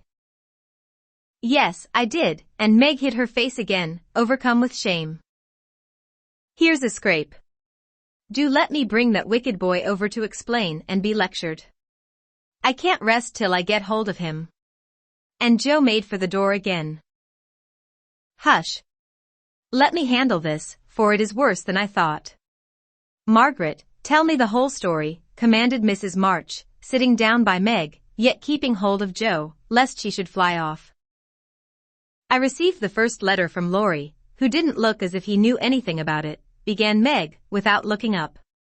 I was worried at first and meant to tell you, then I remembered how you liked Mr. Brooke, so I thought you wouldn't mind if I kept my little secret for a few days. I'm so silly that I like to think no one knew, and while I was deciding what to say, I felt like the girls in books, who have such things to do. Forgive me, mother, I'm paid for my silliness now. I never can look him in the face again. What did you say to him? Asked Mrs. March. I only said I was too young to do anything about it yet, that I didn't wish to have secrets from you, and he must speak to father. I was very grateful for his kindness, and would be his friend, but nothing more, for a long while." Mrs. March smiled, as if well pleased, and Jo clapped her hands, exclaiming, with a laugh, "You are almost equal to Caroline Percy, who was a pattern of prudence." "Tell on, Meg. What did he say to that?" "He writes in a different way entirely, telling me that he never sent any love letter at all, and is very sorry that my roguish sister, Jo, should take liberties with our names. It's very kind and respectful, but think how dreadful for me." Meg leaned against her mother, looking the image of despair, and Jo tramped about the room, calling Laurie names. All of a sudden she stopped, caught up the 2 notes, and after looking at them closely, said decidedly, "I don't believe Brooke ever saw either of these letters. Teddy wrote both, and keeps yours to crow over me with because I wouldn't tell him my secret." "Don't have any secrets, Jo. Tell it to mother and keep out of trouble, as I should have done," said Meg warningly. "Bless you, child. Mother told me." "That will do, Jo. I'll comfort Meg while you go and get Laurie. I shall sift the matter to the bottom, and put a stop to such pranks at once." Away ran Jo, and Mrs. March gently told Meg Mr. Brooke's real feelings. "Now, dear, what are your own? Do you love him enough to wait till he can make a home for you, or will you keep yourself quite free for the present?" "I've been so scared and worried, I don't want to have anything to do with lovers for a long while, perhaps never," answered Meg petulantly. "If John doesn't know anything about this nonsense, don't tell him, and make Jo and Laurie hold their tongues. I won't be deceived and plagued and made a fool of. It's a shame." Seeing Meg's usually gentle temper was roused and her pride hurt by this mischievous joke, Mrs. March soothed her by promises of entire silence and great discretion for the future. The instant Laurie's step was heard in the hall, Meg fled into the study, and Mrs. March received the culprit alone. Jo had not told him why he was wanted, fearing he wouldn't come, but he knew the minute he saw Mrs. March's face, and stood twirling his hat with a guilty air which convicted him at once. Jo was dismissed, but chose to march up and down the hall like a sentinel, having some fear that the prisoner might bolt. The sound of voices in the parlor rose and fell for half an hour, but what happened during the interview the girls never knew. When they were called in, Laurie was standing by their mother with such a penitent face that Jo forgave him on the spot, but did not think it wise to betray the fact. Meg received his humble apology, and was much comforted by the assurance that Brooke knew nothing of the joke. "I'll never tell him to my dying day. Wild horses shan't drag it out of me, so you'll forgive me, Meg, and I'll do anything to show how out and out sorry I am," he added, looking very much ashamed of himself. "I'll try, but it was a very ungentlemanly thing to do. I didn't think you could be so sly and malicious, Laurie," replied Meg, trying to hide her maidenly confusion under a gravely reproachful air.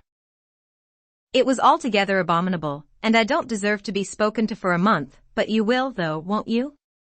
And Laurie folded his hands together with such an imploring gesture, as he spoke in his irresistibly persuasive tone, that it was impossible to frown upon him in spite of his scandalous behavior. Meg pardoned him, and Mrs. March's grave face relaxed, in spite of her efforts to keep sober, when she heard him declare that he would atone for his sins by all sorts of penances, and abase himself like a worm before the injured damsel. Jo stood aloof, meanwhile, trying to harden her heart against him, and succeeding only in primming up her face into an expression of entire disapprobation. Laurie looked at her once or twice, but as she showed no sign of relenting, he felt injured, and turned his back on her till the others were done with him, when he made her a low bow and walked off without a word. As soon as he had gone, she wished she had been more forgiving, and when Meg and her mother went upstairs, she felt lonely and longed for Teddy. After resisting for some time, she yielded to the impulse, and armed with a book to return, went over to the big house. "Is Mr. Lawrence in?" asked Jo of a housemaid, who was coming downstairs. "Yes, miss, but I don't believe he's seeable just yet." "Why not? Is he ill?" "La, no miss, but he's had a scene with Mr. Laurie, who is in one of his tantrums about something, which vexes the old gentleman, so I dursn't go nigh him." Where is Laurie? Shut up in his room, and he won't answer, though I've been tapping. I don't know what's to become of the dinner, for it's ready, and there's no one to eat it. I'll go and see what the matter is. I'm not afraid of either of them. Up went Joe, and knocked smartly on the door of Laurie's little study. Stop that, or I'll open the door and make you, called out the young gentleman in a threatening tone. Joe immediately knocked again.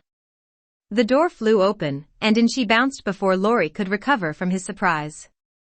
Seeing that he really was out of temper, Joe, who knew how to manage him, assumed a contrite expression, and going artistically down upon her knees, said meekly, "Please forgive me for being so cross.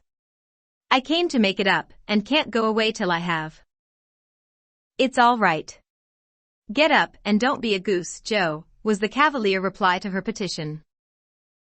"Thank you, I will. Could I ask what's the matter? You don't look exactly easy in your mind." "I've been shaken, and I won't bear it," growled Laurie indignantly. "Who did it?" demanded Joe. "Grandfather.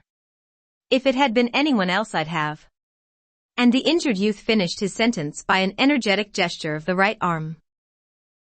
"That's nothing. I often shake you, and you don't mind," said Joe soothingly. "Pooh. You're a girl, and it's fun, but I'll allow no man to shake me. I don't think anyone would care to try it, if you looked as much like a thundercloud as you do now. Why were you treated so?" "Just because I wouldn't say what your mother wanted me for. I'd promised not to tell, and of course I wasn't going to break my word." "Couldn't you satisfy your grandpa in any other way?" "No, he would have the truth, the whole truth, and nothing but the truth. I'd have told my part of the scrape, if I could without bringing Meg in. As I couldn't, I held my tongue, and bore the scolding till the old gentleman collared me. Then I bolted, for fear I should forget myself. It wasn't nice, but he's sorry, I know, so go down and make up. I'll help you." "Hanged if I do. I'm not going to be lectured and pummeled by everyone, just for a bit of a frolic. I was sorry about Meg, and begged pardon like a man, but I won't do it again, when I wasn't in the wrong." "He didn't know that. He ought to trust me, and not act as if I was a baby. It's no use, Joe, he's got to learn that I'm able to take care of myself, and don't need anyone's apron string to hold on by."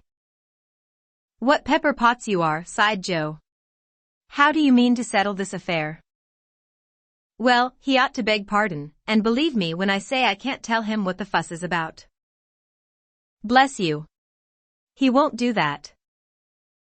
I won't go down till he does. Now, Teddy, be sensible. Let it pass, and I'll explain what I can. You can't stay here, so what's the use of being melodramatic? I don't intend to stay here long, anyway. I'll slip off and take a journey somewhere, and when Grandpa misses me he'll come round fast enough." "I dare say, but you ought not to go and worry him." "Don't preach. I'll go to Washington and see Brooke. It's gay there, and I'll enjoy myself after the troubles." "What fun you'd have. I wish I could run off too," said Joe, forgetting her part of mentor in lively visions of martial life at the Capitol. "Come on, then. Why not? You go and surprise your father, and I'll stir up old Brooke. It would be a glorious joke. Let's do it, Joe. We'll leave a letter saying we are all right, and trot off at once. I've got money enough. It will do you good, and no harm, as you go to your father." For a moment Joe looked as if she would agree, for wild as the plan was, it just suited her. She was tired of care and confinement, longed for change, and thoughts of her father blended temptingly with the novel charms of camps and hospitals, liberty and fun. Her eyes kindled as they turned wistfully toward the window, but they fell on the old house opposite, and she shook her head with sorrowful decision. "If I was a boy, we'd run away together, and have a capital time, but as I'm a miserable girl, I must be proper and stop at home. Don't tempt me, Teddy, it's a crazy plan." "That's the fun of it," began Laurie, who had got a willful fit on him, and was possessed to break out of bounds in some way. Hold your tongue, cried Jo, covering her ears. Prunes and prisms are my doom, and I may as well make up my mind to it. I came here to moralize, not to hear things that make me skip to think of. I know Meg would wet blanket such a proposal, but I thought you had more spirit, began Laurie insinuatingly. Bad boy, be quiet. Sit down and think of your own sins, don't go making me add to mine. If I get your grandpa to apologize for the shaking, will you give up running away? Asked Jo seriously. Yes, but you won't do it, answered Laurie, who wished to make up, but felt that his outraged dignity must be appeased first. If I can manage the young one, I can the old one, muttered Jo, as she walked away, leaving Laurie bent over a railroad map with his head propped up on both hands. Come in, and Mr. Lawrence's gruff voice sounded gruffer than ever, as Jo tapped at his door. It's only me, sir, come to return a book, she said blandly, as she entered. Want any more? Asked the old gentleman, looking grim and vexed, but trying not to show it. Yes, please. I like old Sam so well, I think I'll try the second volume, returned Jo, hoping to propitiate him by accepting a second dose of Boswell's Johnson, as he had recommended that lively work. The shaggy eyebrows unbent a little as he rolled the steps toward the shelf where the Johnsonian literature was placed. Jo skipped up and, sitting on the top step, affected to be searching for her book, but was really wondering how best to introduce the dangerous object of her visit. Mr. Lawrence seemed to suspect that something was brewing in her mind, for after taking several brisk turns about the room, he faced round on her, speaking so abruptly that Rasselas tumbled face downward on the floor. What has that boy been about? Don't try to shield him. I know he has been in mischief by the way he acted when he came home. I can't get a word from him, and when I threatened to shake the truth out of him he bolted upstairs and locked himself into his room. He did wrong, but we forgave him, and all promised not to say a word to anyone, began Jo reluctantly. That won't do. He shall not shelter himself behind a promise from you soft-hearted girls. If he's done anything amiss, he shall confess, beg pardon, and be punished. Out with it, Jo. I won't be kept in the dark. Mr. Lawrence looked so alarming and spoke so sharply that Jo would have gladly run away, if she could, but she was perched aloft on the steps, and he stood at the foot, a lion in the path, so she had to stay and brave it out. Indeed, sir, I cannot tell. Mother forbade it. Laurie has confessed, asked pardon, and been punished quite enough.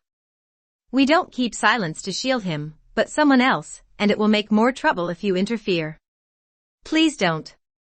It was partly my fault, but it's all right now. So let's forget it, and talk about the Rambler or something pleasant. Hang the Rambler. Come down and give me your word that this harum-scarum boy of mine hasn't done anything ungrateful or impertinent. If he has, after all your kindness to him, I'll thrash him with my own hands. The threat sounded awful, but did not alarm Jo, for she knew the irascible old gentleman would never lift a finger against his grandson, whatever he might say to the contrary. She obediently descended, and made as light of the prank as she could without betraying Meg or forgetting the truth.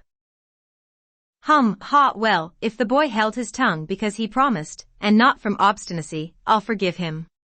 He's a stubborn fellow and hard to manage, said Mr. Lawrence, rubbing up his hair till it looked as if he had been out in a gale, and smoothing the frown from his brow with an air of relief.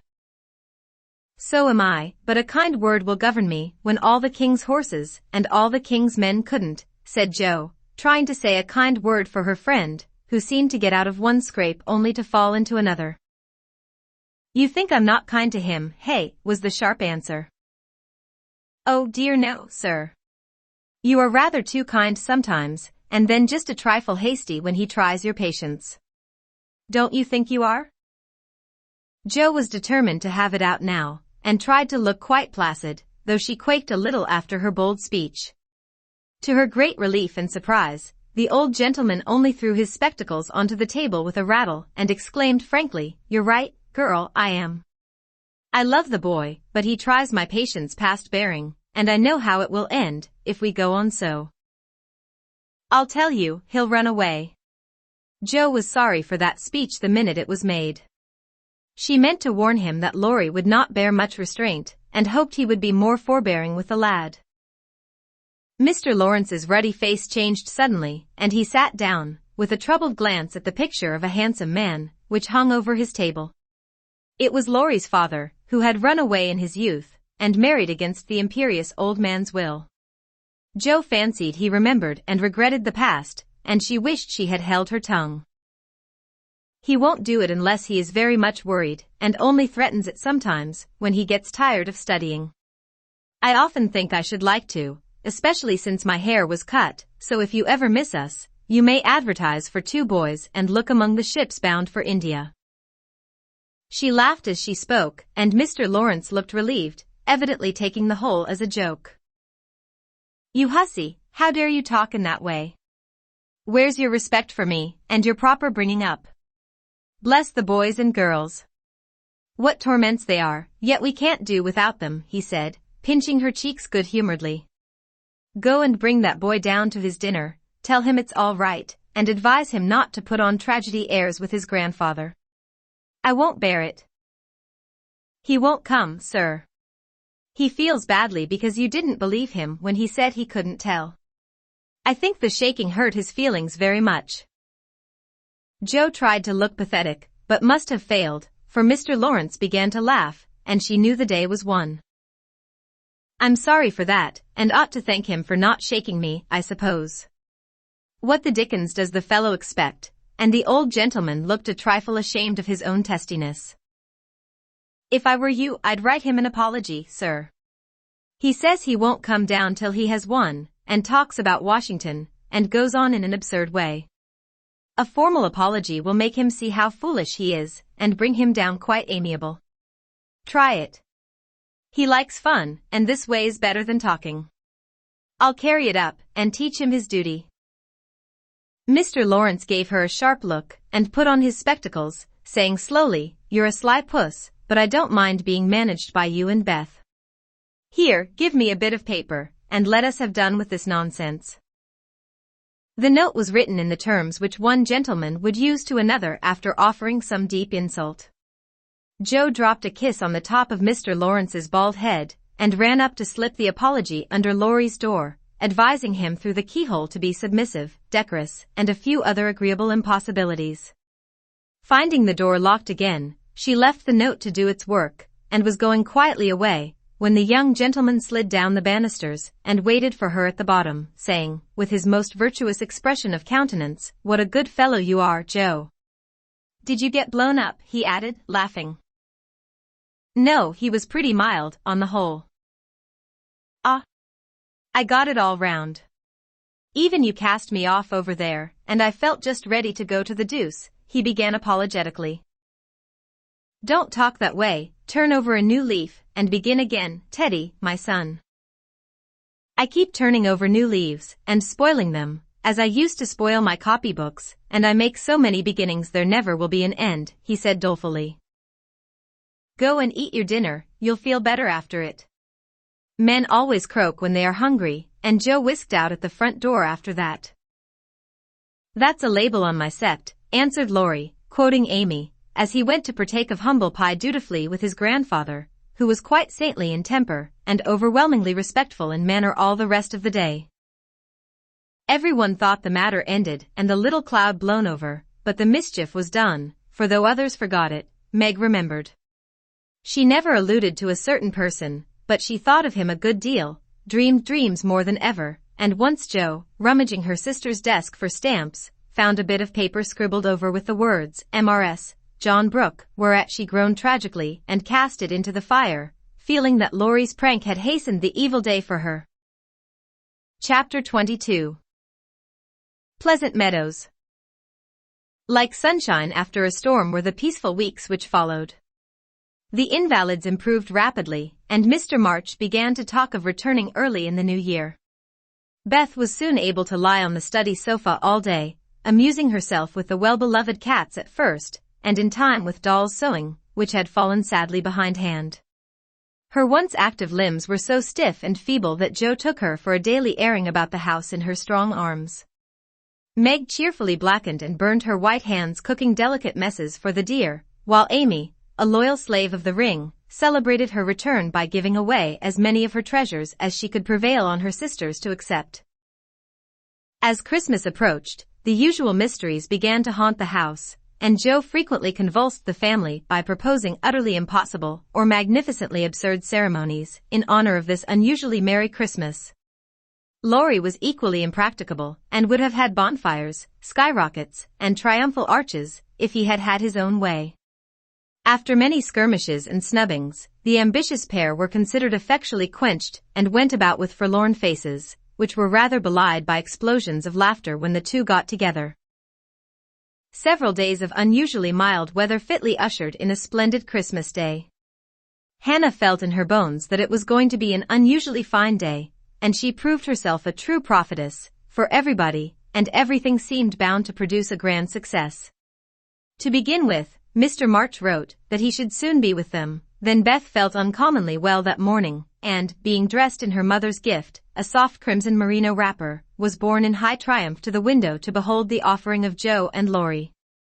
The unquenchables had done their best to be worthy of the name, for like elves they had worked by night and conjured up a comical surprise. Out in the garden stood a stately snow maiden, crowned with holly, bearing a basket of fruit and flowers in one hand, a great roll of music in the other, a perfect rainbow of an Afghan round her chilly shoulders, and a Christmas carol issuing from her lips on a pink paper streamer. The Jungfrau to Beth. God bless you, dear Queen Bess. May nothing you dismay, but health and peace and happiness be yours this Christmas day. Here's fruit to feed our busy bee, and flowers for her nose. Here's music for her piano, an Afghan for her toes. A portrait of Joanna, C. by Raphael No. 2, who labored with great industry to make it fair and true.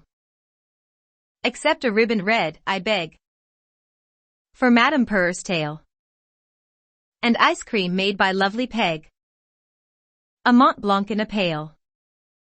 Their dearest love my makers laid within my breast of snow. Accept it, and the Alpine maid. From Laurie and from Joe.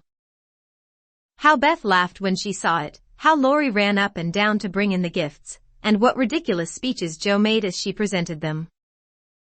I'm so full of happiness that if Father was only here, I couldn't hold one drop more, said Beth, quite sighing with contentment as Joe carried her off to the study to rest after the excitement and to refresh herself with some of the delicious grapes the Jungfrau had sent her.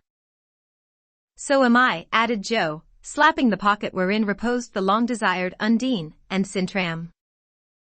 I'm sure I am, echoed Amy, poring over the engraved copy of the Madonna and Child, which her mother had given her in a pretty frame. Of course I am, cried Meg, smoothing the silvery folds of her first silk dress, for Mr. Lawrence had insisted on giving it. How can I be otherwise, said Mrs. March gratefully, as her eyes went from her husband's letter to Beth's smiling face, and her hand caressed the brooch made of gray and golden, chestnut and dark brown hair, which the girls had just fastened on her breast. Now and then, in this workaday world, things do happen in the delightful storybook fashion, and what a comfort it is. Half an hour after everyone had said they were so happy they could only hold one drop more, the drop came. Laurie opened the parlor door and popped his head in very quietly. He might just as well have turned a somersault and uttered an Indian war whoop, for his face was so full of suppressed excitement, and his voice so treacherously joyful that everyone jumped up, though he only said, in a queer, breathless voice, "Here's another Christmas present for the March family." Before the words were well out of his mouth, he was whisked away somehow, and in his place appeared a tall man, muffled up to the eyes, leaning on the arm of another tall man, who tried to say something and couldn't. Of course there was a general stampede, and for several minutes everybody seemed to lose their wits, for the strangest things were done, and no one said a word. Mr. March became invisible in the embrace of 4 pairs of loving arms. Joe disgraced herself by nearly fainting away, and had to be doctored by Laurie in the china closet. Mr. Brooke kissed Meg entirely by mistake, as he somewhat incoherently explained. And Amy, the dignified, tumbled over a stool, and never stopping to get up, hugged and cried over her father's boots in the most touching manner. Mrs. March was the first to recover herself, and held up her hand with a warning, "Hush. Remember Beth." But it was too late. The study door flew open, the little red wrapper appeared on the threshold, joy put strength into the feeble limbs, and Beth ran straight into her father's arms. Never mind what happened just after that, for the full hearts overflowed, washing away the bitterness of the past and leaving only the sweetness of the present. It was not at all romantic, but a hearty laugh set everybody straight again, for Hannah was discovered behind the door, sobbing over the fat turkey, which she had forgotten to put down when she rushed up from the kitchen. As the laugh subsided, Mrs. March began to thank Mr. Brooke for his faithful care of her husband, at which Mr. Brooke suddenly remembered that Mr. March needed rest, and seizing Laurie, he precipitately retired. Then the two invalids were ordered to repose, which they did, by both sitting in one big chair and talking hard. Mr. March told how he had longed to surprise them, and how, when the fine weather came, he had been allowed by his doctor to take advantage of it, how devoted Brooke had been, and how he was altogether a most estimable and upright young man. Why Mr. March paused a minute just there, and after a glance at Meg, who was violently poking the fire, looked at his wife with an inquiring lift of the eyebrows, I leave you to imagine. Also why Mrs. March gently nodded her head and asked, rather abruptly, if he wouldn't like to have something to eat. Jo saw and understood the look, and she stalked grimly away to get wine and beef tea, muttering to herself as she slammed the door, I hate estimable young men with brown eyes. There never was such a Christmas dinner as they had that day. The fat turkey was a sight to behold, when Hannah sent him up, stuffed, browned, and decorated. So was the plum pudding, which melted in one's mouth, likewise the jellies, in which Amy reveled like a fly in a honey pot. Everything turned out well, which was a mercy, Hannah said, for my mind was that flustered, Mum, that it's a miracle I didn't roast the pudding, and stuff the turkey with raisins, let alone bilin of it in a cloth. Mr. Lawrence and his grandson dined with them, also Mr. Brooke, at whom Jo glowered darkly, to Laurie's infinite amusement. 2 easy chairs stood side by side at the head of the table, in which sat Beth and her father, feasting modestly on chicken and a little fruit. They drank healths, told stories, sang songs, reminisced, as the old folks say, and had a thoroughly good time. A sleigh ride had been planned, but the girls would not leave their father, so the guests departed early, and as twilight gathered, the happy family sat together round the fire. Just a year ago we were groaning over the dismal Christmas we expected to have. Do you remember? Asked Jo, breaking a short pause which had followed a long conversation about many things. Rather a pleasant year on the whole, said Meg, smiling at the fire, and congratulating herself on having treated Mr. Brooke with dignity. I think it's been a pretty hard one, observed Amy, watching the light shine on her ring with thoughtful eyes. I'm glad it's over, because we've got you back, whispered Beth, who sat on her father's knee. Rather a rough road for you to travel, my little pilgrims, especially the latter part of it. But you have got on bravely, and I think the burdens are in a fair way to tumble off very soon, said Mr. March, looking with fatherly satisfaction at the 4 young faces gathered round him. How do you know? Did Mother tell you? Asked Jo. Not much. Straws show which way the wind blows, and I've made several discoveries today. Oh, tell us what they are, cried Meg, who sat beside him. Here is one. And taking up the hand which lay on the arm of his chair, he pointed to the roughened forefinger, a burn on the back, and 2 or 3 little hard spots on the palm. I remember a time when this hand was white and smooth, and your first care was to keep it so. It was very pretty then, but to me it is much prettier now, for in this seeming blemishes I read a little history. A burnt offering has been made to vanity, this hardened palm has earned something better than blisters, and I'm sure the sewing done by these pricked fingers will last a long time, so much good will went into the stitches. Meg, my dear, I value the womanly skill which keeps home happy more than white hands or fashionable accomplishments.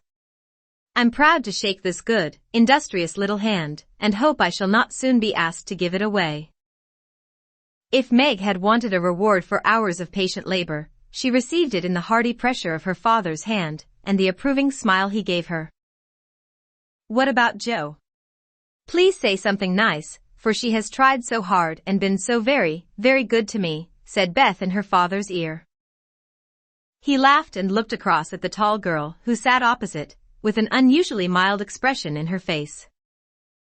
In spite of the curly crop, I don't see the son Jo whom I left a year ago, said Mr. March. I see a young lady who pins her collar straight, laces her boots neatly, and neither whistles, talks slang, nor lies on the rug as she used to do. Her face is rather thin and pale just now, with watching and anxiety, but I like to look at it, for it has grown gentler, and her voice is lower. She doesn't bounce, but moves quietly, and takes care of a certain little person in a motherly way which delights me. I rather miss my wild girl, but if I get a strong, helpful, tender-hearted woman in her place, I shall feel quite satisfied. I don't know whether the shearing sobered our black sheep, but I do know that in all Washington I couldn't find anything beautiful enough to be bought with the $25 my good girl sent me. Jo's keen eyes were rather dim for a minute, and her thin face grew rosy in the firelight as she received her father's praise, feeling that she did deserve a portion of it. Now Beth, said Amy, longing for her turn, but ready to wait. There's so little of her, I'm afraid to say much, for fear she will slip away altogether, though she is not so shy as she used to be, began their father cheerfully. But recollecting how nearly he had lost her, he held her close, saying tenderly, with her cheek against his own, I've got you safe, my Beth, and I'll keep you so, please God.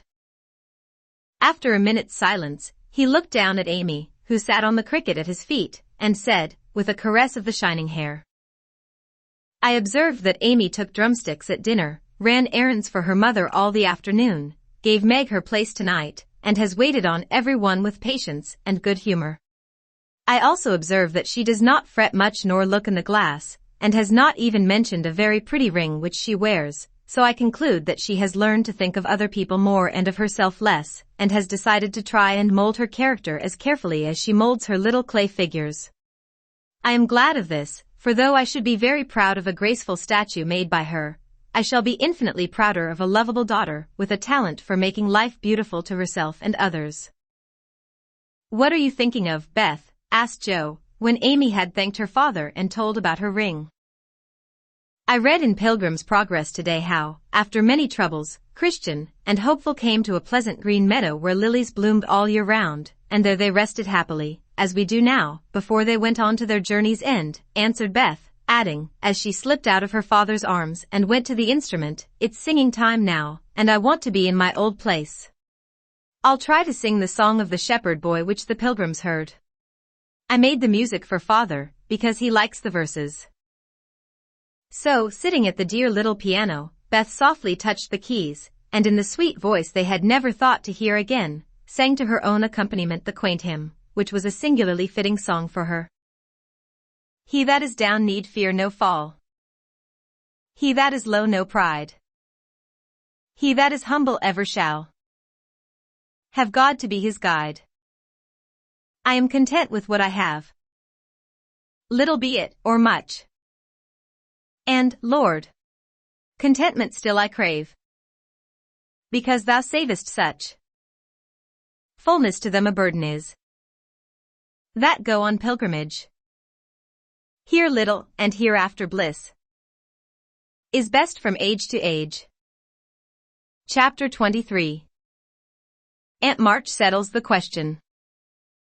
Like bees swarming after their queen, mother and daughters hovered about Mr. March the next day, neglecting everything to look at, wait upon, and listen to the new invalid, who was in a fair way to be killed by kindness.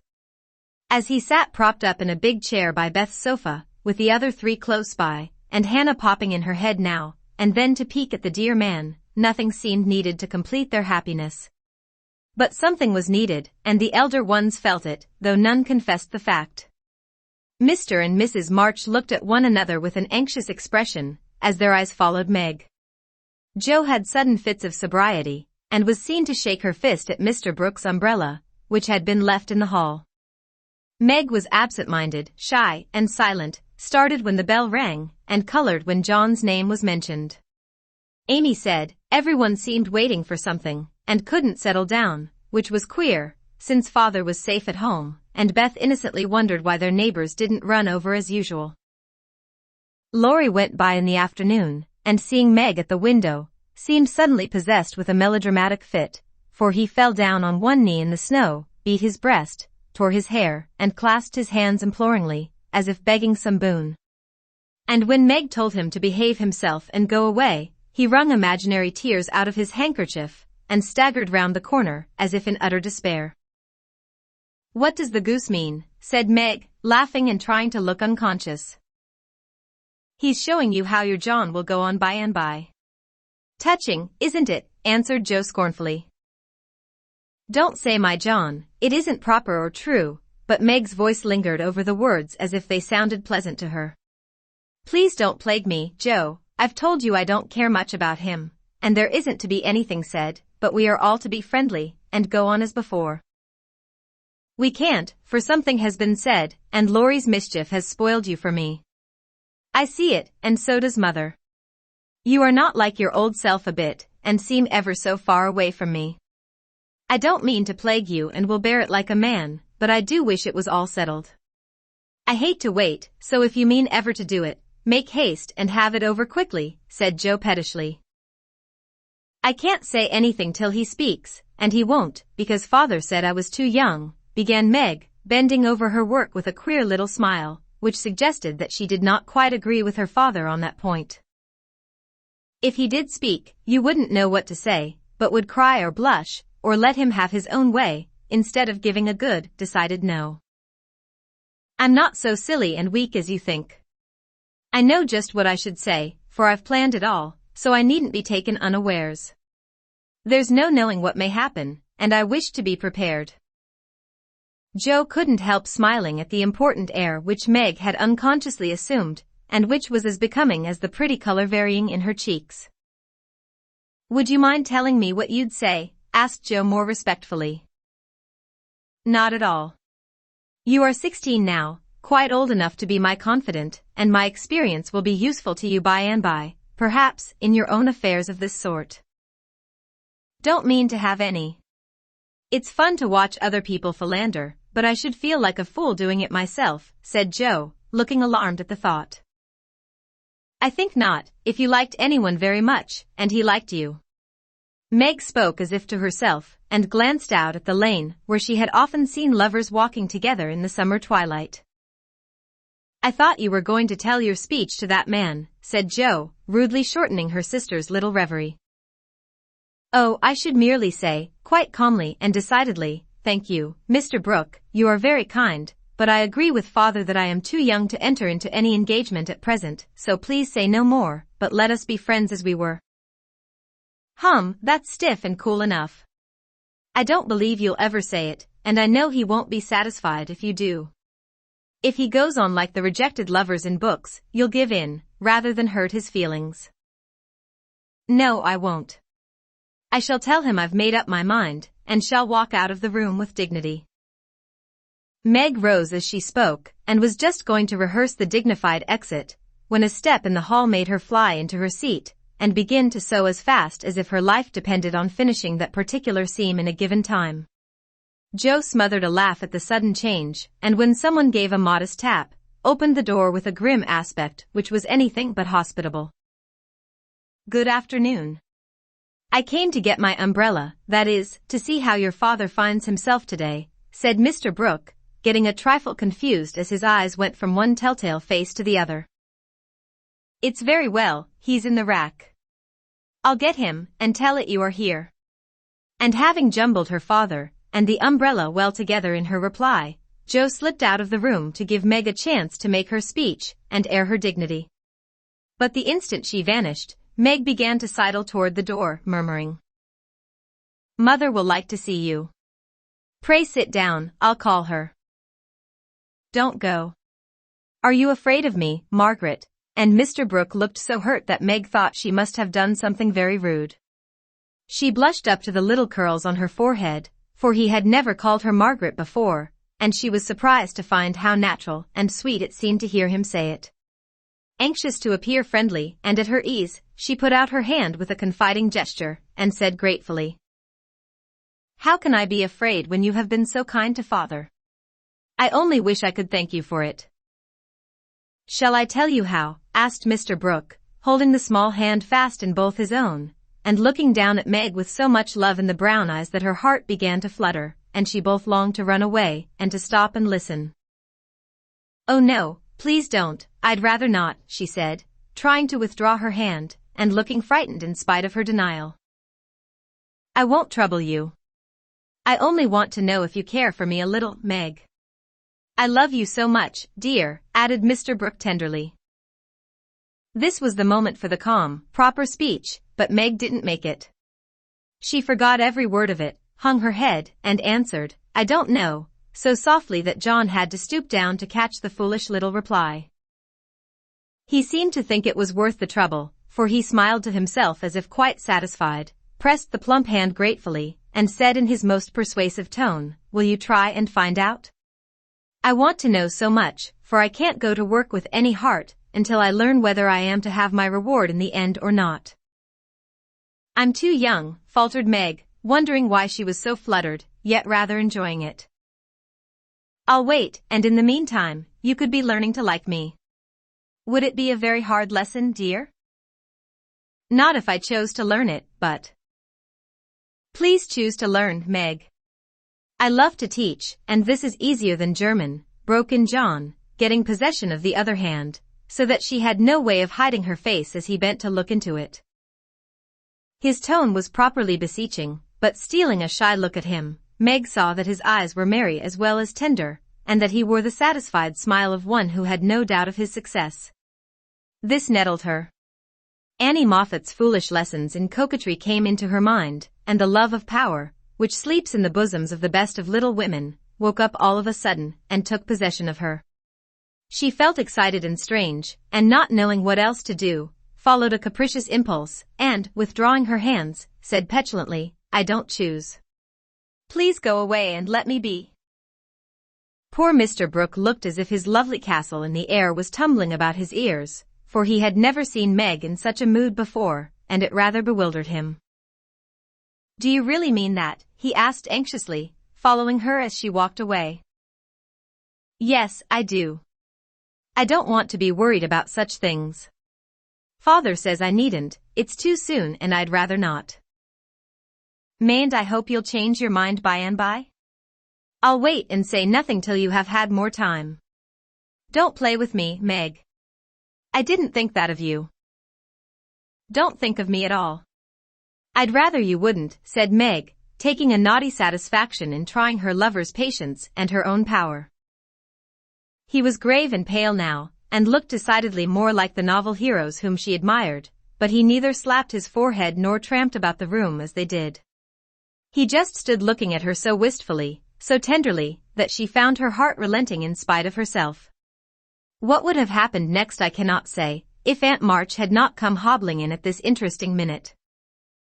The old lady couldn't resist her longing to see her nephew, for she had met Laurie as she took her airing, and hearing of Mr. March's arrival, drove straight out to see him.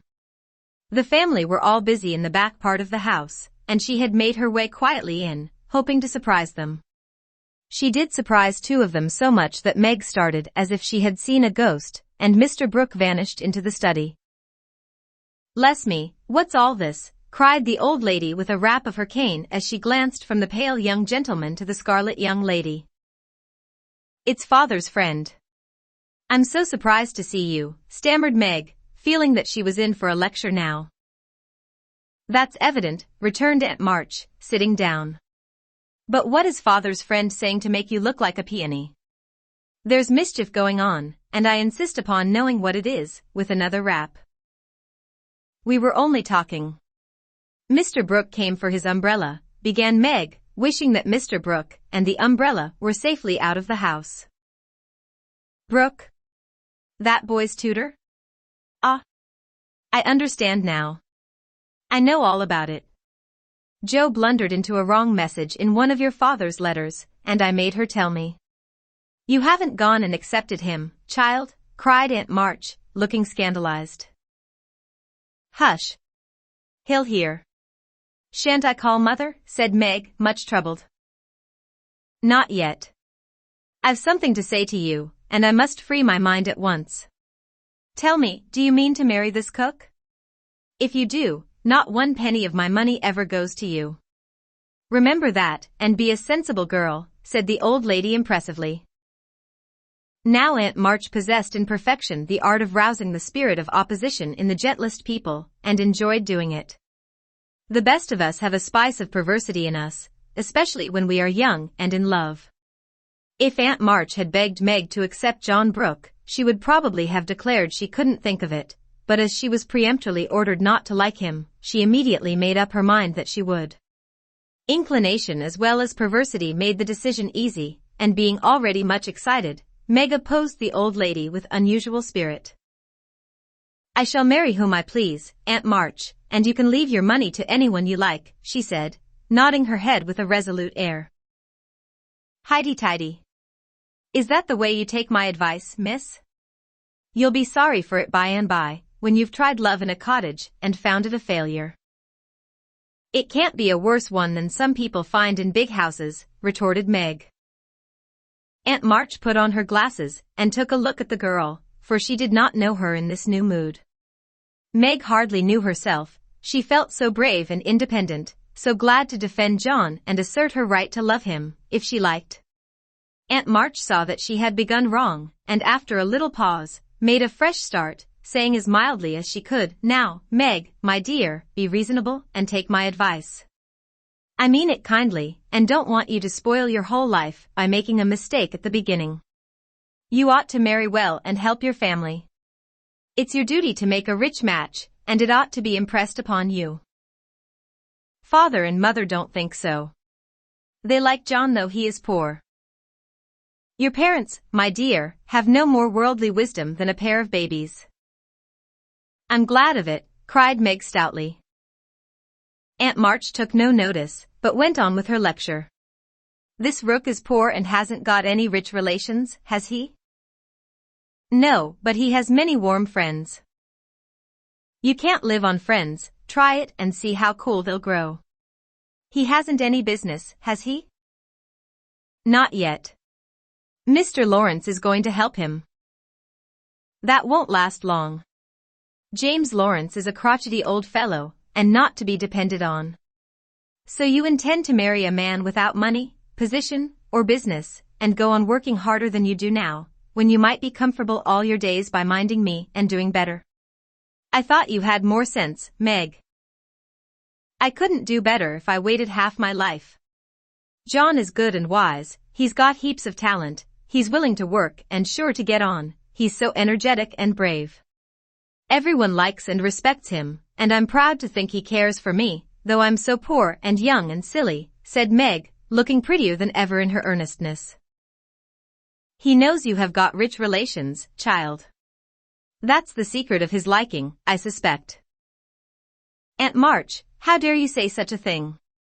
John is above such meanness, and I won't listen to you a minute if you talk so, cried Meg indignantly, forgetting everything but the injustice of the old lady's suspicions.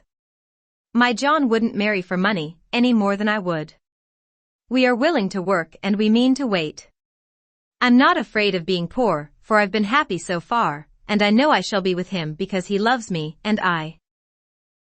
Meg stopped there, remembering all of a sudden that she hadn't made up her mind, that she had told her John to go away, and that he might be overhearing her inconsistent remarks. Aunt March was very angry, for she had set her heart on having her pretty niece make a fine match, and something in the girl's happy young face made the lonely old woman feel both sad and sour. Well, I wash my hands of the whole affair. You are a willful child, and you've lost more than you know by this piece of folly. No, I won't stop. I'm disappointed in you, and haven't spirits to see your father now. Don't expect anything from me when you are married. Your Mr. Brooks' friends must take care of you. I'm done with you forever. And slamming the door in Meg's face, Aunt March drove off in high dudgeon. She seemed to take all the girl's courage with her, for when left alone, Meg stood for a moment, undecided whether to laugh or cry. Before she could make up her mind, she was taken possession of by Mr. Brooke, who said all in one breath, "I couldn't help hearing, Meg. Thank you for defending me, and Aunt March for proving that you do care for me a little bit." "I didn't know how much till she abused you," began Meg. "And I needn't go away, but may stay and be happy, may I, dear?" Here was another fine chance to make the crushing speech and the stately exit, but Meg never thought of doing either, and disgraced herself forever in Joe's eyes by meekly whispering, "Yes, John," and hiding her face on Mr. Brooke's waistcoat. 15 minutes after Aunt March's departure, Joe came softly downstairs, paused an instant at the parlor door, and hearing no sound within, nodded and smiled with a satisfied expression, saying to herself, "She has seen him away as we planned, and that affair is settled. I'll go and hear the fun, and have a good laugh over it." But poor Joe never got her laugh, for she was transfixed upon the threshold by a spectacle which held her there, staring with her mouth nearly as wide open as her eyes. Going in to exult over a fallen enemy, and to praise a strong-minded sister for the banishment of an objectionable lover, it certainly was a shock to behold the aforesaid enemy serenely sitting on the sofa, with the strong-minded sister enthroned upon his knee and wearing an expression of the most abject submission. Joe gave a sort of gasp, as if a cold shower bath had suddenly fallen upon her, for such an unexpected turning of the tables actually took her breath away. At the odd sound the lovers turned and saw her. Meg jumped up, looking both proud and shy, but that man, as Joe called him, actually laughed and said coolly, as he kissed the astonished newcomer, "Sister Joe, congratulate us." That was adding insult to injury. It was altogether too much, and making some wild demonstration with her hands, Joe vanished without a word. Rushing upstairs, she startled the invalids by exclaiming tragically as she burst into the room, "Oh, do somebody go down quick. John Brooke is acting dreadfully, and Meg likes it." Mr. and Mrs. March left the room with speed, and casting herself upon the bed, Joe cried and scolded tempestuously as she told the awful news to Beth and Amy. The little girls, however, considered it a most agreeable and interesting event, and Joe got little comfort from them, so she went up to her refuge in the garret, and confided her troubles to the rats. Nobody ever knew what went on in the parlor that afternoon, but a great deal of talking was done, and quiet Mr. Brooke astonished his friends by the eloquence and spirit with which he pleaded his suit, told his plans, and persuaded them to arrange everything just as he wanted it. The tea bell rang before he had finished describing the paradise which he meant to earn for Meg, and he proudly took her in to supper, both looking so happy that Joe hadn't the heart to be jealous or dismal. Amy was very much impressed by John's devotion and Meg's dignity. Beth beamed at them from a distance, while Mr. and Mrs. March surveyed the young couple with such tender satisfaction that it was perfectly evident Aunt March was right in calling them as unworldly as a pair of babies. No one ate much, but everyone looked very happy, and the old room seemed to brighten up amazingly when the first romance of the family began there. "You can't say nothing pleasant ever happens now, can you, Meg?" said Amy, trying to decide how she would group the lovers in a sketch she was planning to make. "No, I'm sure I can't. How much has happened since I said that?" "It seems a year ago," answered Meg, who was in a blissful dream lifted far above such common things as bread and butter. "The joys come close upon the sorrows this time, and I rather think the changes have begun," said Mrs. March. "In most families there comes, now and then, a year full of events. This has been such a one, but it ends well, after all." "Hope the next will end better," muttered Joe, who found it very hard to see Meg absorbed in a stranger before her face, for Joe loved a few persons very dearly and dreaded to have their affection lost or lessened in any way. "I hope the third year from this will end better. I mean it shall, if I live to work out my plans," said Mr. Brooke, smiling at Meg, as if everything had become possible to him now. "Doesn't it seem very long to wait?" asked Amy, who was in a hurry for the wedding. "I've got so much to learn before I shall be ready, it seems a short time to me," answered Meg, with a sweet gravity in her face never seen there before. "You have only to wait, I am to do the work," said John, beginning his labors by picking up Meg's napkin, with an expression which caused Joe to shake her head and then say to herself with an air of relief as the front door banged, "Here comes Laurie. Now we shall have some sensible conversation." But Jo was mistaken, for Laurie came prancing in, overflowing with good spirits, bearing a great bridal-looking bouquet for Mrs. John Brooke, and evidently laboring under the delusion that the whole affair had been brought about by his excellent management. "I knew Brooke would have it all his own way, he always does, for when he makes up his mind to accomplish anything, it's done though the sky falls," said Laurie, when he had presented his offering and his congratulations. "Much obliged for that recommendation. I take it as a good omen for the future, and invite you to my wedding on the spot," answered Mr. Brooke, who felt at peace with all mankind, even his mischievous pupil. "I'll come if I'm at the ends of the earth, for the sight of Jo's face alone on that occasion would be worth a long journey." "You don't look festive, ma'am, what's the matter?" asked Laurie, following her into a corner of the parlor, whither all had adjourned to greet Mr. Lawrence. "I don't approve of the match, but I've made up my mind to bear it, and shall not say a word against it," said Jo solemnly. "You can't know how hard it is for me to give up Meg," she continued with a little quiver in her voice. "You don't give her up. You only go halves," said Laurie consolingly. "It can never be the same again. I've lost my dearest friend," sighed Jo. "You've got me, anyhow. I'm not good for much, I know, but I'll stand by you, Jo, all the days of my life. Upon my word I will," and Laurie meant what he said.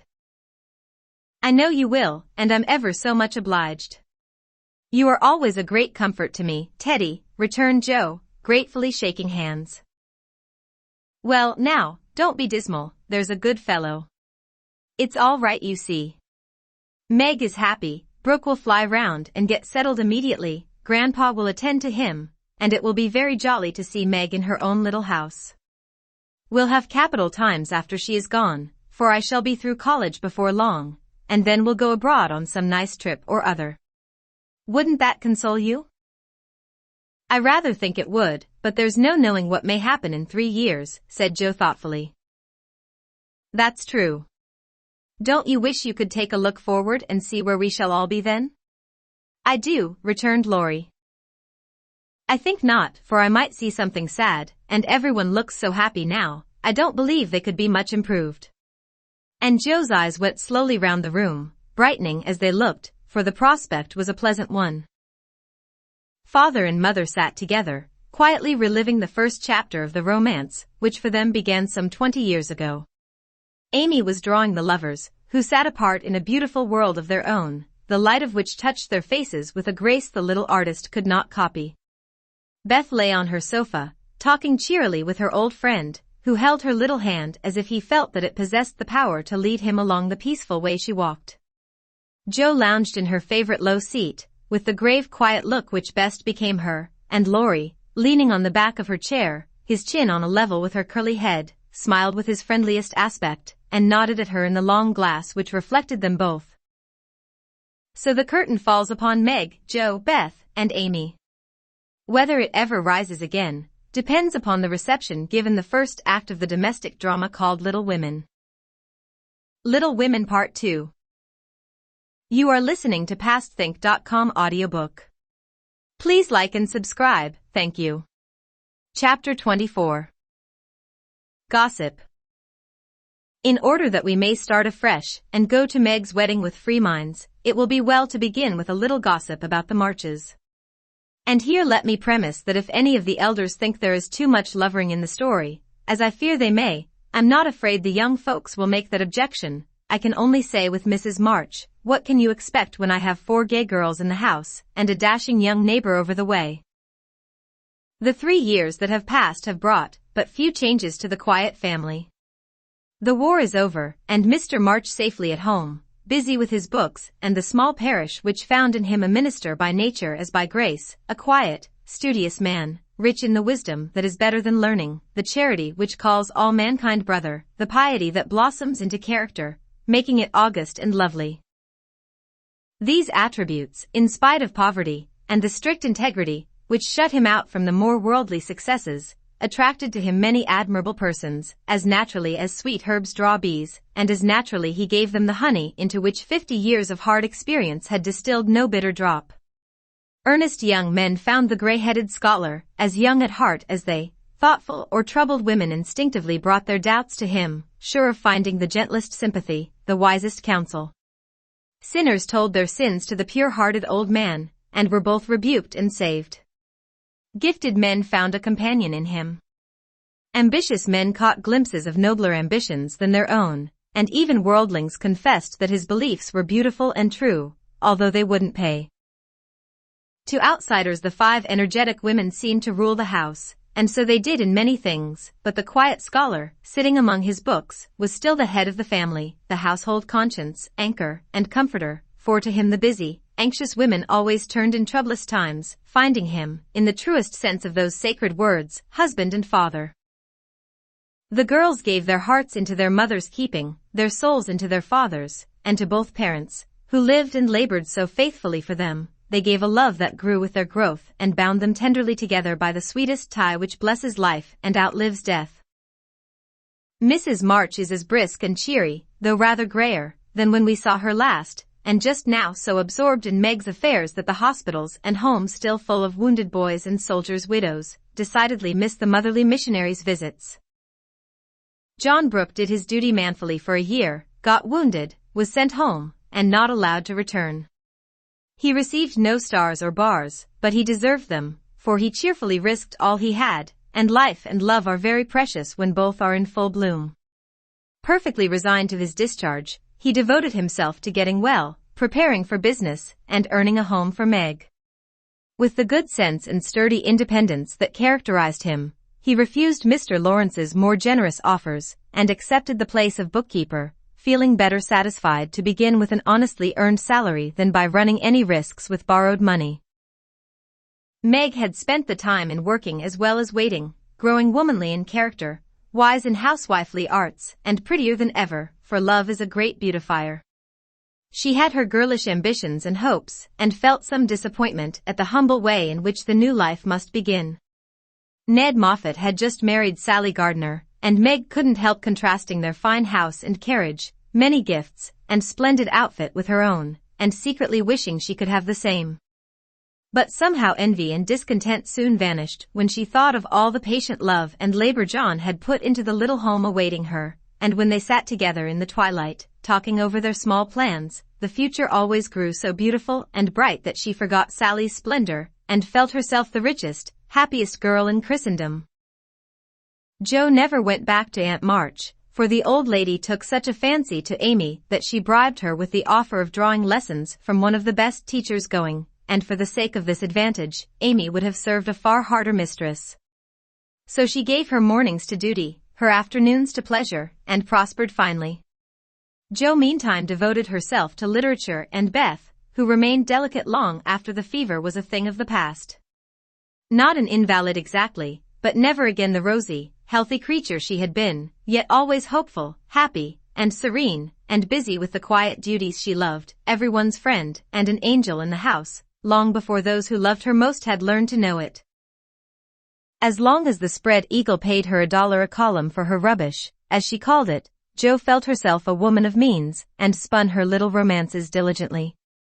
But great plans fermented in her busy brain and ambitious mind, and the old tin kitchen in the garret held a slowly increasing pile of blotted manuscript, which was one day to place the name of March upon the roll of fame. Laurie, having dutifully gone to college to please his grandfather, was now getting through it in the easiest possible manner to please himself. A universal favorite, thanks to money, manners, much talent, and the kindest heart that ever got its owner into scrapes by trying to get other people out of them, he stood in great danger of being spoiled, and probably would have been, like many another promising boy, if he had not possessed a talisman against evil in the memory of the kind old man who was bound up in his success, the motherly friend who watched over him as if he were her son, and last, but not least by any means, the knowledge that 4 innocent girls loved, admired, and believed in him with all their hearts. Being only a glorious human boy, of course he frolicked and flirted, grew dandified, aquatic, sentimental, or gymnastic, as college fashions ordained, hazed and was hazed, talked slang, and more than once came perilously near suspension and expulsion. But as high spirits and the love of fun were the causes of these pranks, he always managed to save himself by frank confession, honorable atonement, or the irresistible power of persuasion which he possessed in perfection. In fact, he rather prided himself on his narrow escapes, and liked to thrill the girls with graphic accounts of his triumphs over wrathful tutors, dignified professors, and vanquished enemies. The men of my class were heroes in the eyes of the girls, who never wearied of the exploits of our fellows, and were frequently allowed to bask in the smiles of these great creatures, when Laurie brought them home with him. Amy especially enjoyed this high honor, and became quite a belle among them, for her ladyship early felt and learned to use the gift of fascination with which she was endowed.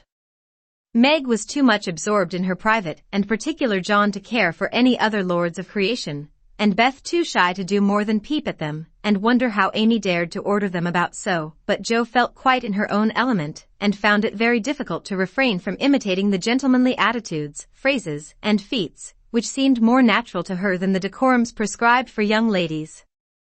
They all liked Jo immensely, but never fell in love with her, though very few escaped without paying the tribute of a sentimental sigh or two at Amy's shrine. And speaking of sentiment brings us very naturally to the Dovecot. That was the name of the little brown house Mr. Brooke had prepared for Meg's first home. Laurie had christened it, saying it was highly appropriate to the gentle lovers who went on together like a pair of turtle-doves, with first a bill, and then a coo. It was a tiny house, with a little garden behind, and a lawn about as big as a pocket handkerchief in the front. Here Meg meant to have a fountain, shrubbery, and a profusion of lovely flowers, though just at present the fountain was represented by a weather-beaten urn, very like a dilapidated slop bowl. The shrubbery consisted of several young larches, undecided whether to live or die, and the profusion of flowers was merely hinted by regiments of sticks to show where seeds were planted. But inside, it was altogether charming, and the happy bride saw no fault from garret to cellar. To be sure, the hall was so narrow it was fortunate that they had no piano, for one never could have been got in whole. The dining room was so small that 6 people were a tight fit, and the kitchen stairs seemed built for the express purpose of precipitating both servants and china pell-mell into the coal bin. But once get used to these slight blemishes, and nothing could be more complete, for good sense and good taste had presided over the furnishing, and the result was highly satisfactory. There were no marble-top tables, long mirrors, or lace curtains in the little parlor, but simple furniture, plenty of books, a fine picture or two, a stand of flowers in the bay window, and, scattered all about, the pretty gifts which came from friendly hands and were the fairer for the loving messages they brought. I don't think the Parian Psyche Laurie gave lost any of its beauty because John put up the bracket it stood upon, that any upholsterer could have draped the plain muslin curtains more gracefully than Amy's artistic hand, or that any storeroom was ever better provided with good wishes, merry words, and happy hopes than that in which Jo and her mother put away Meg's few boxes, barrels, and bundles, and I am morally certain that the spandy new kitchen never could have looked so cozy and neat if Hannah had not arranged every pot and pan a dozen times over, and laid the fire all ready for lighting the minute Ms. Brooke came home. I also doubt if any young matron ever began life with so rich a supply of dusters, holders, and piece bags, for Beth made enough to last till the silver wedding came round, and invented 3 different kinds of dishcloths for the express service of the bridal china. People who hire all these things done for them never know what they lose, for the homeliest tasks get beautified if loving hands do them, and Meg found so many proofs of this that everything in her small nest, from the kitchen roller to the silver vase on her parlor table, was eloquent of home love and tender forethought. What happy times they had planning together, what solemn shopping excursions, what funny mistakes they made, and what shouts of laughter arose over Laurie's ridiculous bargains. In his love of jokes, this young gentleman, though nearly through college, was as much of a boy as ever. His last whim had been to bring with him on his weekly visits some new, useful, and ingenious article for the young housekeeper. Now a bag of remarkable clothespins, next, a wonderful nutmeg grater which fell to pieces at the first trial, a knife cleaner that spoiled all the knives, or a sweeper that picked the nap neatly off the carpet, and left the dirt, labor-saving soap that took the skin off one's hands, infallible cements which stuck firmly to nothing but the fingers of the deluded buyer, and every kind of tinware, from a toy savings bank for odd pennies, to a wonderful boiler which would wash articles in its own steam with every prospect of exploding in the process. In vain Meg begged him to stop. John laughed at him, and Joe called him Mr. Toodles. He was possessed with a mania for patronizing Yankee ingenuity, and seeing his friends fitly furnished forth. So each week beheld some fresh absurdity. Everything was done at last, even to Amy's arranging different colored soaps to match the different colored rooms, and Beth's setting the table for the first meal. "Are you satisfied? Does it seem like home, and do you feel as if you should be happy here?" asked Mrs. March, as she and her daughter went through the new kingdom arm in arm, for just then they seemed to cling together more tenderly than ever. "Yes, Mother, perfectly satisfied, thanks to you all, and so happy that I can't talk about it," with a look that was far better than words. "If she only had a servant or two it would be all right," said Amy, coming out of the parlor, where she had been trying to decide whether the bronze Mercury looked best on the whatnot or the mantelpiece.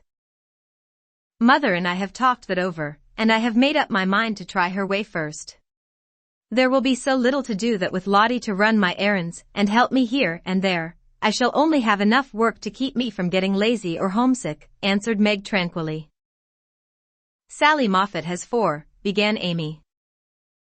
"If Meg had 4, the house wouldn't hold them, and Master and Mrs. would have to camp in the garden," broke in Joe, who, enveloped in a big blue pinafore, was giving the last polish to the door handles. "Sally isn't a poor man's wife, and many maids are in keeping with her fine establishment. Meg and John begin humbly, but I have a feeling that there will be quite as much happiness in the little house as in the big one. It's a great mistake for young girls like Meg to leave themselves nothing to do but dress, give orders, and gossip. When I was first married, I used to long for my new clothes to wear out or get torn, so that I might have the pleasure of mending them, for I got heartily sick of doing fancy work and tending my pocket handkerchief. Why didn't you go into the kitchen and make messes, as Sally says she does to amuse herself, though they never turn out well, and the servants laugh at her," said Meg. "I did after a while, not to mess but to learn of Hannah how things should be done, that my servants need not laugh at me. It was play then, but there came a time when I was truly grateful that I not only possessed the will but the power to cook wholesome food for my little girls, and help myself when I could no longer afford to hire help. You begin at the other end, Meg, dear, but the lessons you learn now will be of use to you by and by when John is a richer man, for the mistress of a house, however splendid, should know how work ought to be done, if she wishes to be well and honestly served." "Yes, Mother, I'm sure of that," said Meg, listening respectfully to the little lecture, for the best of women will hold forth upon the all-absorbing subject of housekeeping. "Do you know I like this room most of all in my baby house," added Meg, a minute after, as they went upstairs, and she looked into her well-stored linen closet. Beth was there, laying the snowy piles smoothly on the shelves and exulting over the goodly array. All three laughed as Meg spoke, for that linen closet was a joke. You see, having said that if Meg married that Brooke she shouldn't have a cent of her money, Aunt March was rather in a quandary when time had appeased her wrath and made her repent her vow. She never broke her word, and was much exercised in her mind how to get round it, and at last devised a plan whereby she could satisfy herself. Mrs. Carroll, Florence's mamma, was ordered to buy, have made, and marked a generous supply of house and table linen, and send it as her present, all of which was faithfully done, but the secret leaked out, and was greatly enjoyed by the family, for Aunt March tried to look utterly unconscious, and insisted that she could give nothing but the old-fashioned pearls long promised to the first bride. That's a housewifely taste which I am glad to see. I had a young friend who set up housekeeping with 6 sheets, but she had finger bowls for company, and that satisfied her, said Mrs. March, patting the damask tablecloths, with a truly feminine appreciation of their fineness. I haven't a single finger bowl, but this is a set-out that will last me all my days, Hannah says. And Meg looked quite contented, as well she might. A tall, broad-shouldered young fellow, with a cropped head, a felt basin of a hat, and a flyaway coat, came tramping down the road at a great pace, walked over the low fence without stopping to open the gate, straight up to Mrs. March, with both hands out and a hearty "Here I am, Mother. Yes, it's all right." The last words were in answer to the look the elder lady gave him, a kindly questioning look which the handsome eyes met so frankly that the little ceremony closed, as usual, with a motherly kiss. For Mrs. John Brooke, with the maker's congratulations and compliments. "Bless you, Beth. What a refreshing spectacle you are, Joe. Amy, you are getting altogether too handsome for a single lady." As Laurie spoke, he delivered a brown paper parcel to Meg, pulled Beth's hair ribbon, stared at Joe's big pinafore, and fell into an attitude of mock rapture before Amy, then shook hands all round, and everyone began to talk. "Where is John?" asked Meg anxiously. "Stopped to get the license for tomorrow, ma'am." "Which side won the last match, Teddy?" inquired Joe, who persisted in feeling an interest in manly sports despite her 19 years. "Ours, of course. Wish you'd been there to see." "How is the lovely Miss Randall?" asked Amy with a significant smile. "More cruel than ever.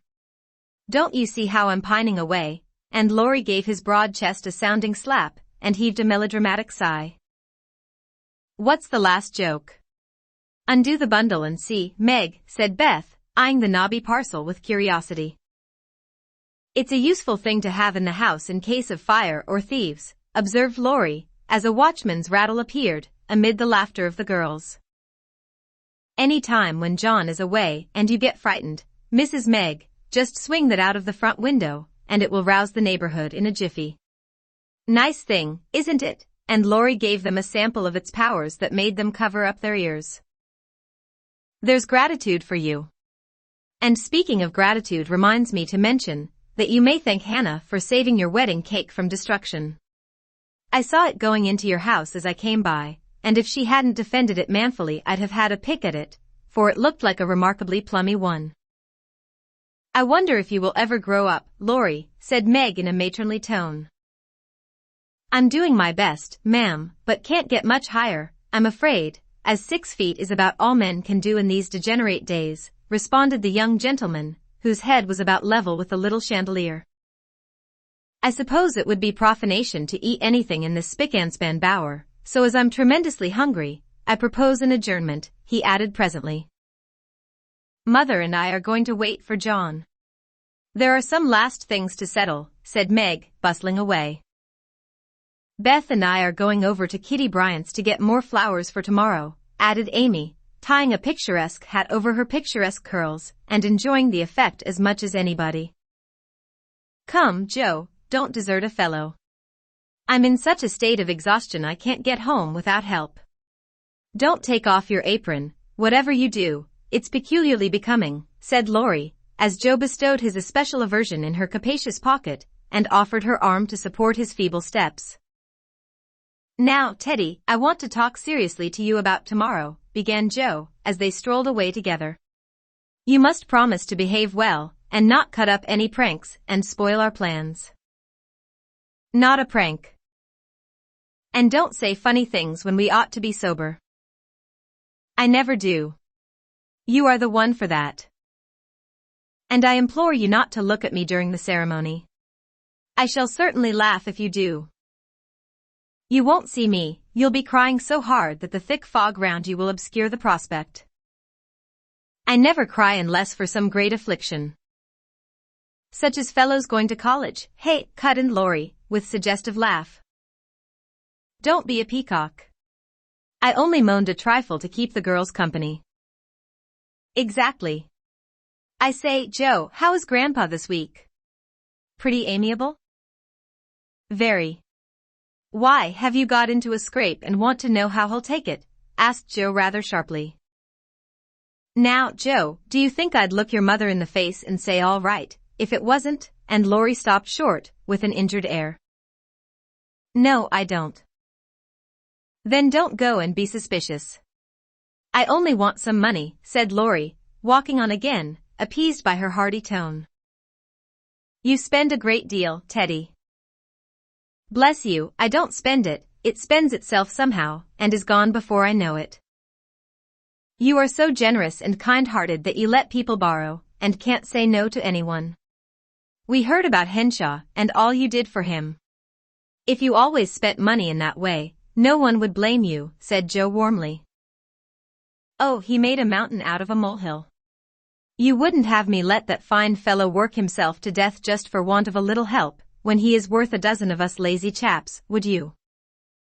Of course not, but I don't see the use of your having 17 waistcoats, endless neckties, and a new hat every time you come home.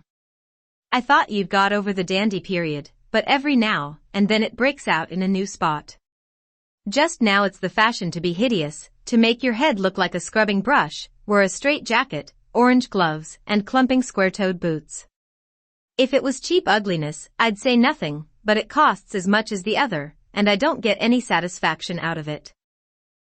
Laurie threw back his head and laughed so heartily at this attack that the felt hat fell off, and Joe walked on it, which insult only afforded him an opportunity for expatiating on the advantages of a rough and ready costume, as he folded up the maltreated hat and stuffed it into his pocket. Don't lecture any more, there's a good soul. I have enough all through the week, and like to enjoy myself when I come home. I'll get myself up regardless of expense tomorrow, and be a satisfaction to my friends. I'll leave you in peace if you'll only let your hair grow. I'm not aristocratic, but I do object to being seen with a person who looks like a young prize fighter, observed Joe severely. This unassuming style promotes study, that's why we adopt it, returned Laurie, who certainly could not be accused of vanity, having voluntarily sacrificed a handsome curly crop to the demand for quarter-inch long stubble. By the way, Joe, I think that little Parker is really getting desperate about Amy. He talks of her constantly, writes poetry, and moons about in a most suspicious manner. He'd better nip his little passion in the bud, hadn't he? Added Laurie, in a confidential, elder brotherly tone, after a minute's silence. Of course he had. We don't want any more marrying in this family for years to come. Mercy on us, what are the children thinking of? And Joe looked as much scandalized as if Amy and little Parker were not yet in their teens. It's a fast age, and I don't know what we are coming to, ma'am. You are a mere infant, but you'll go next, Joe, and we'll be left lamenting, said Laurie, shaking his head over the degeneracy of the times. Don't be alarmed. I'm not one of the agreeable sort. Nobody will want me, and it's a mercy, for there should always be one old maid in a family. You won't give anyone a chance, said Laurie, with a sidelong glance and a little more color than before in his sunburned face. You won't show the soft side of your character, and if a fellow gets a peep at it by accident, and can't help showing that he likes it, you treat him as Mrs. Gummidge did her sweetheart, throw cold water over him, and get so thorny no one dares touch or look at you. I don't like that sort of thing. I'm too busy to be worried with nonsense, and I think it's dreadful to break up families so. Now don't say any more about it.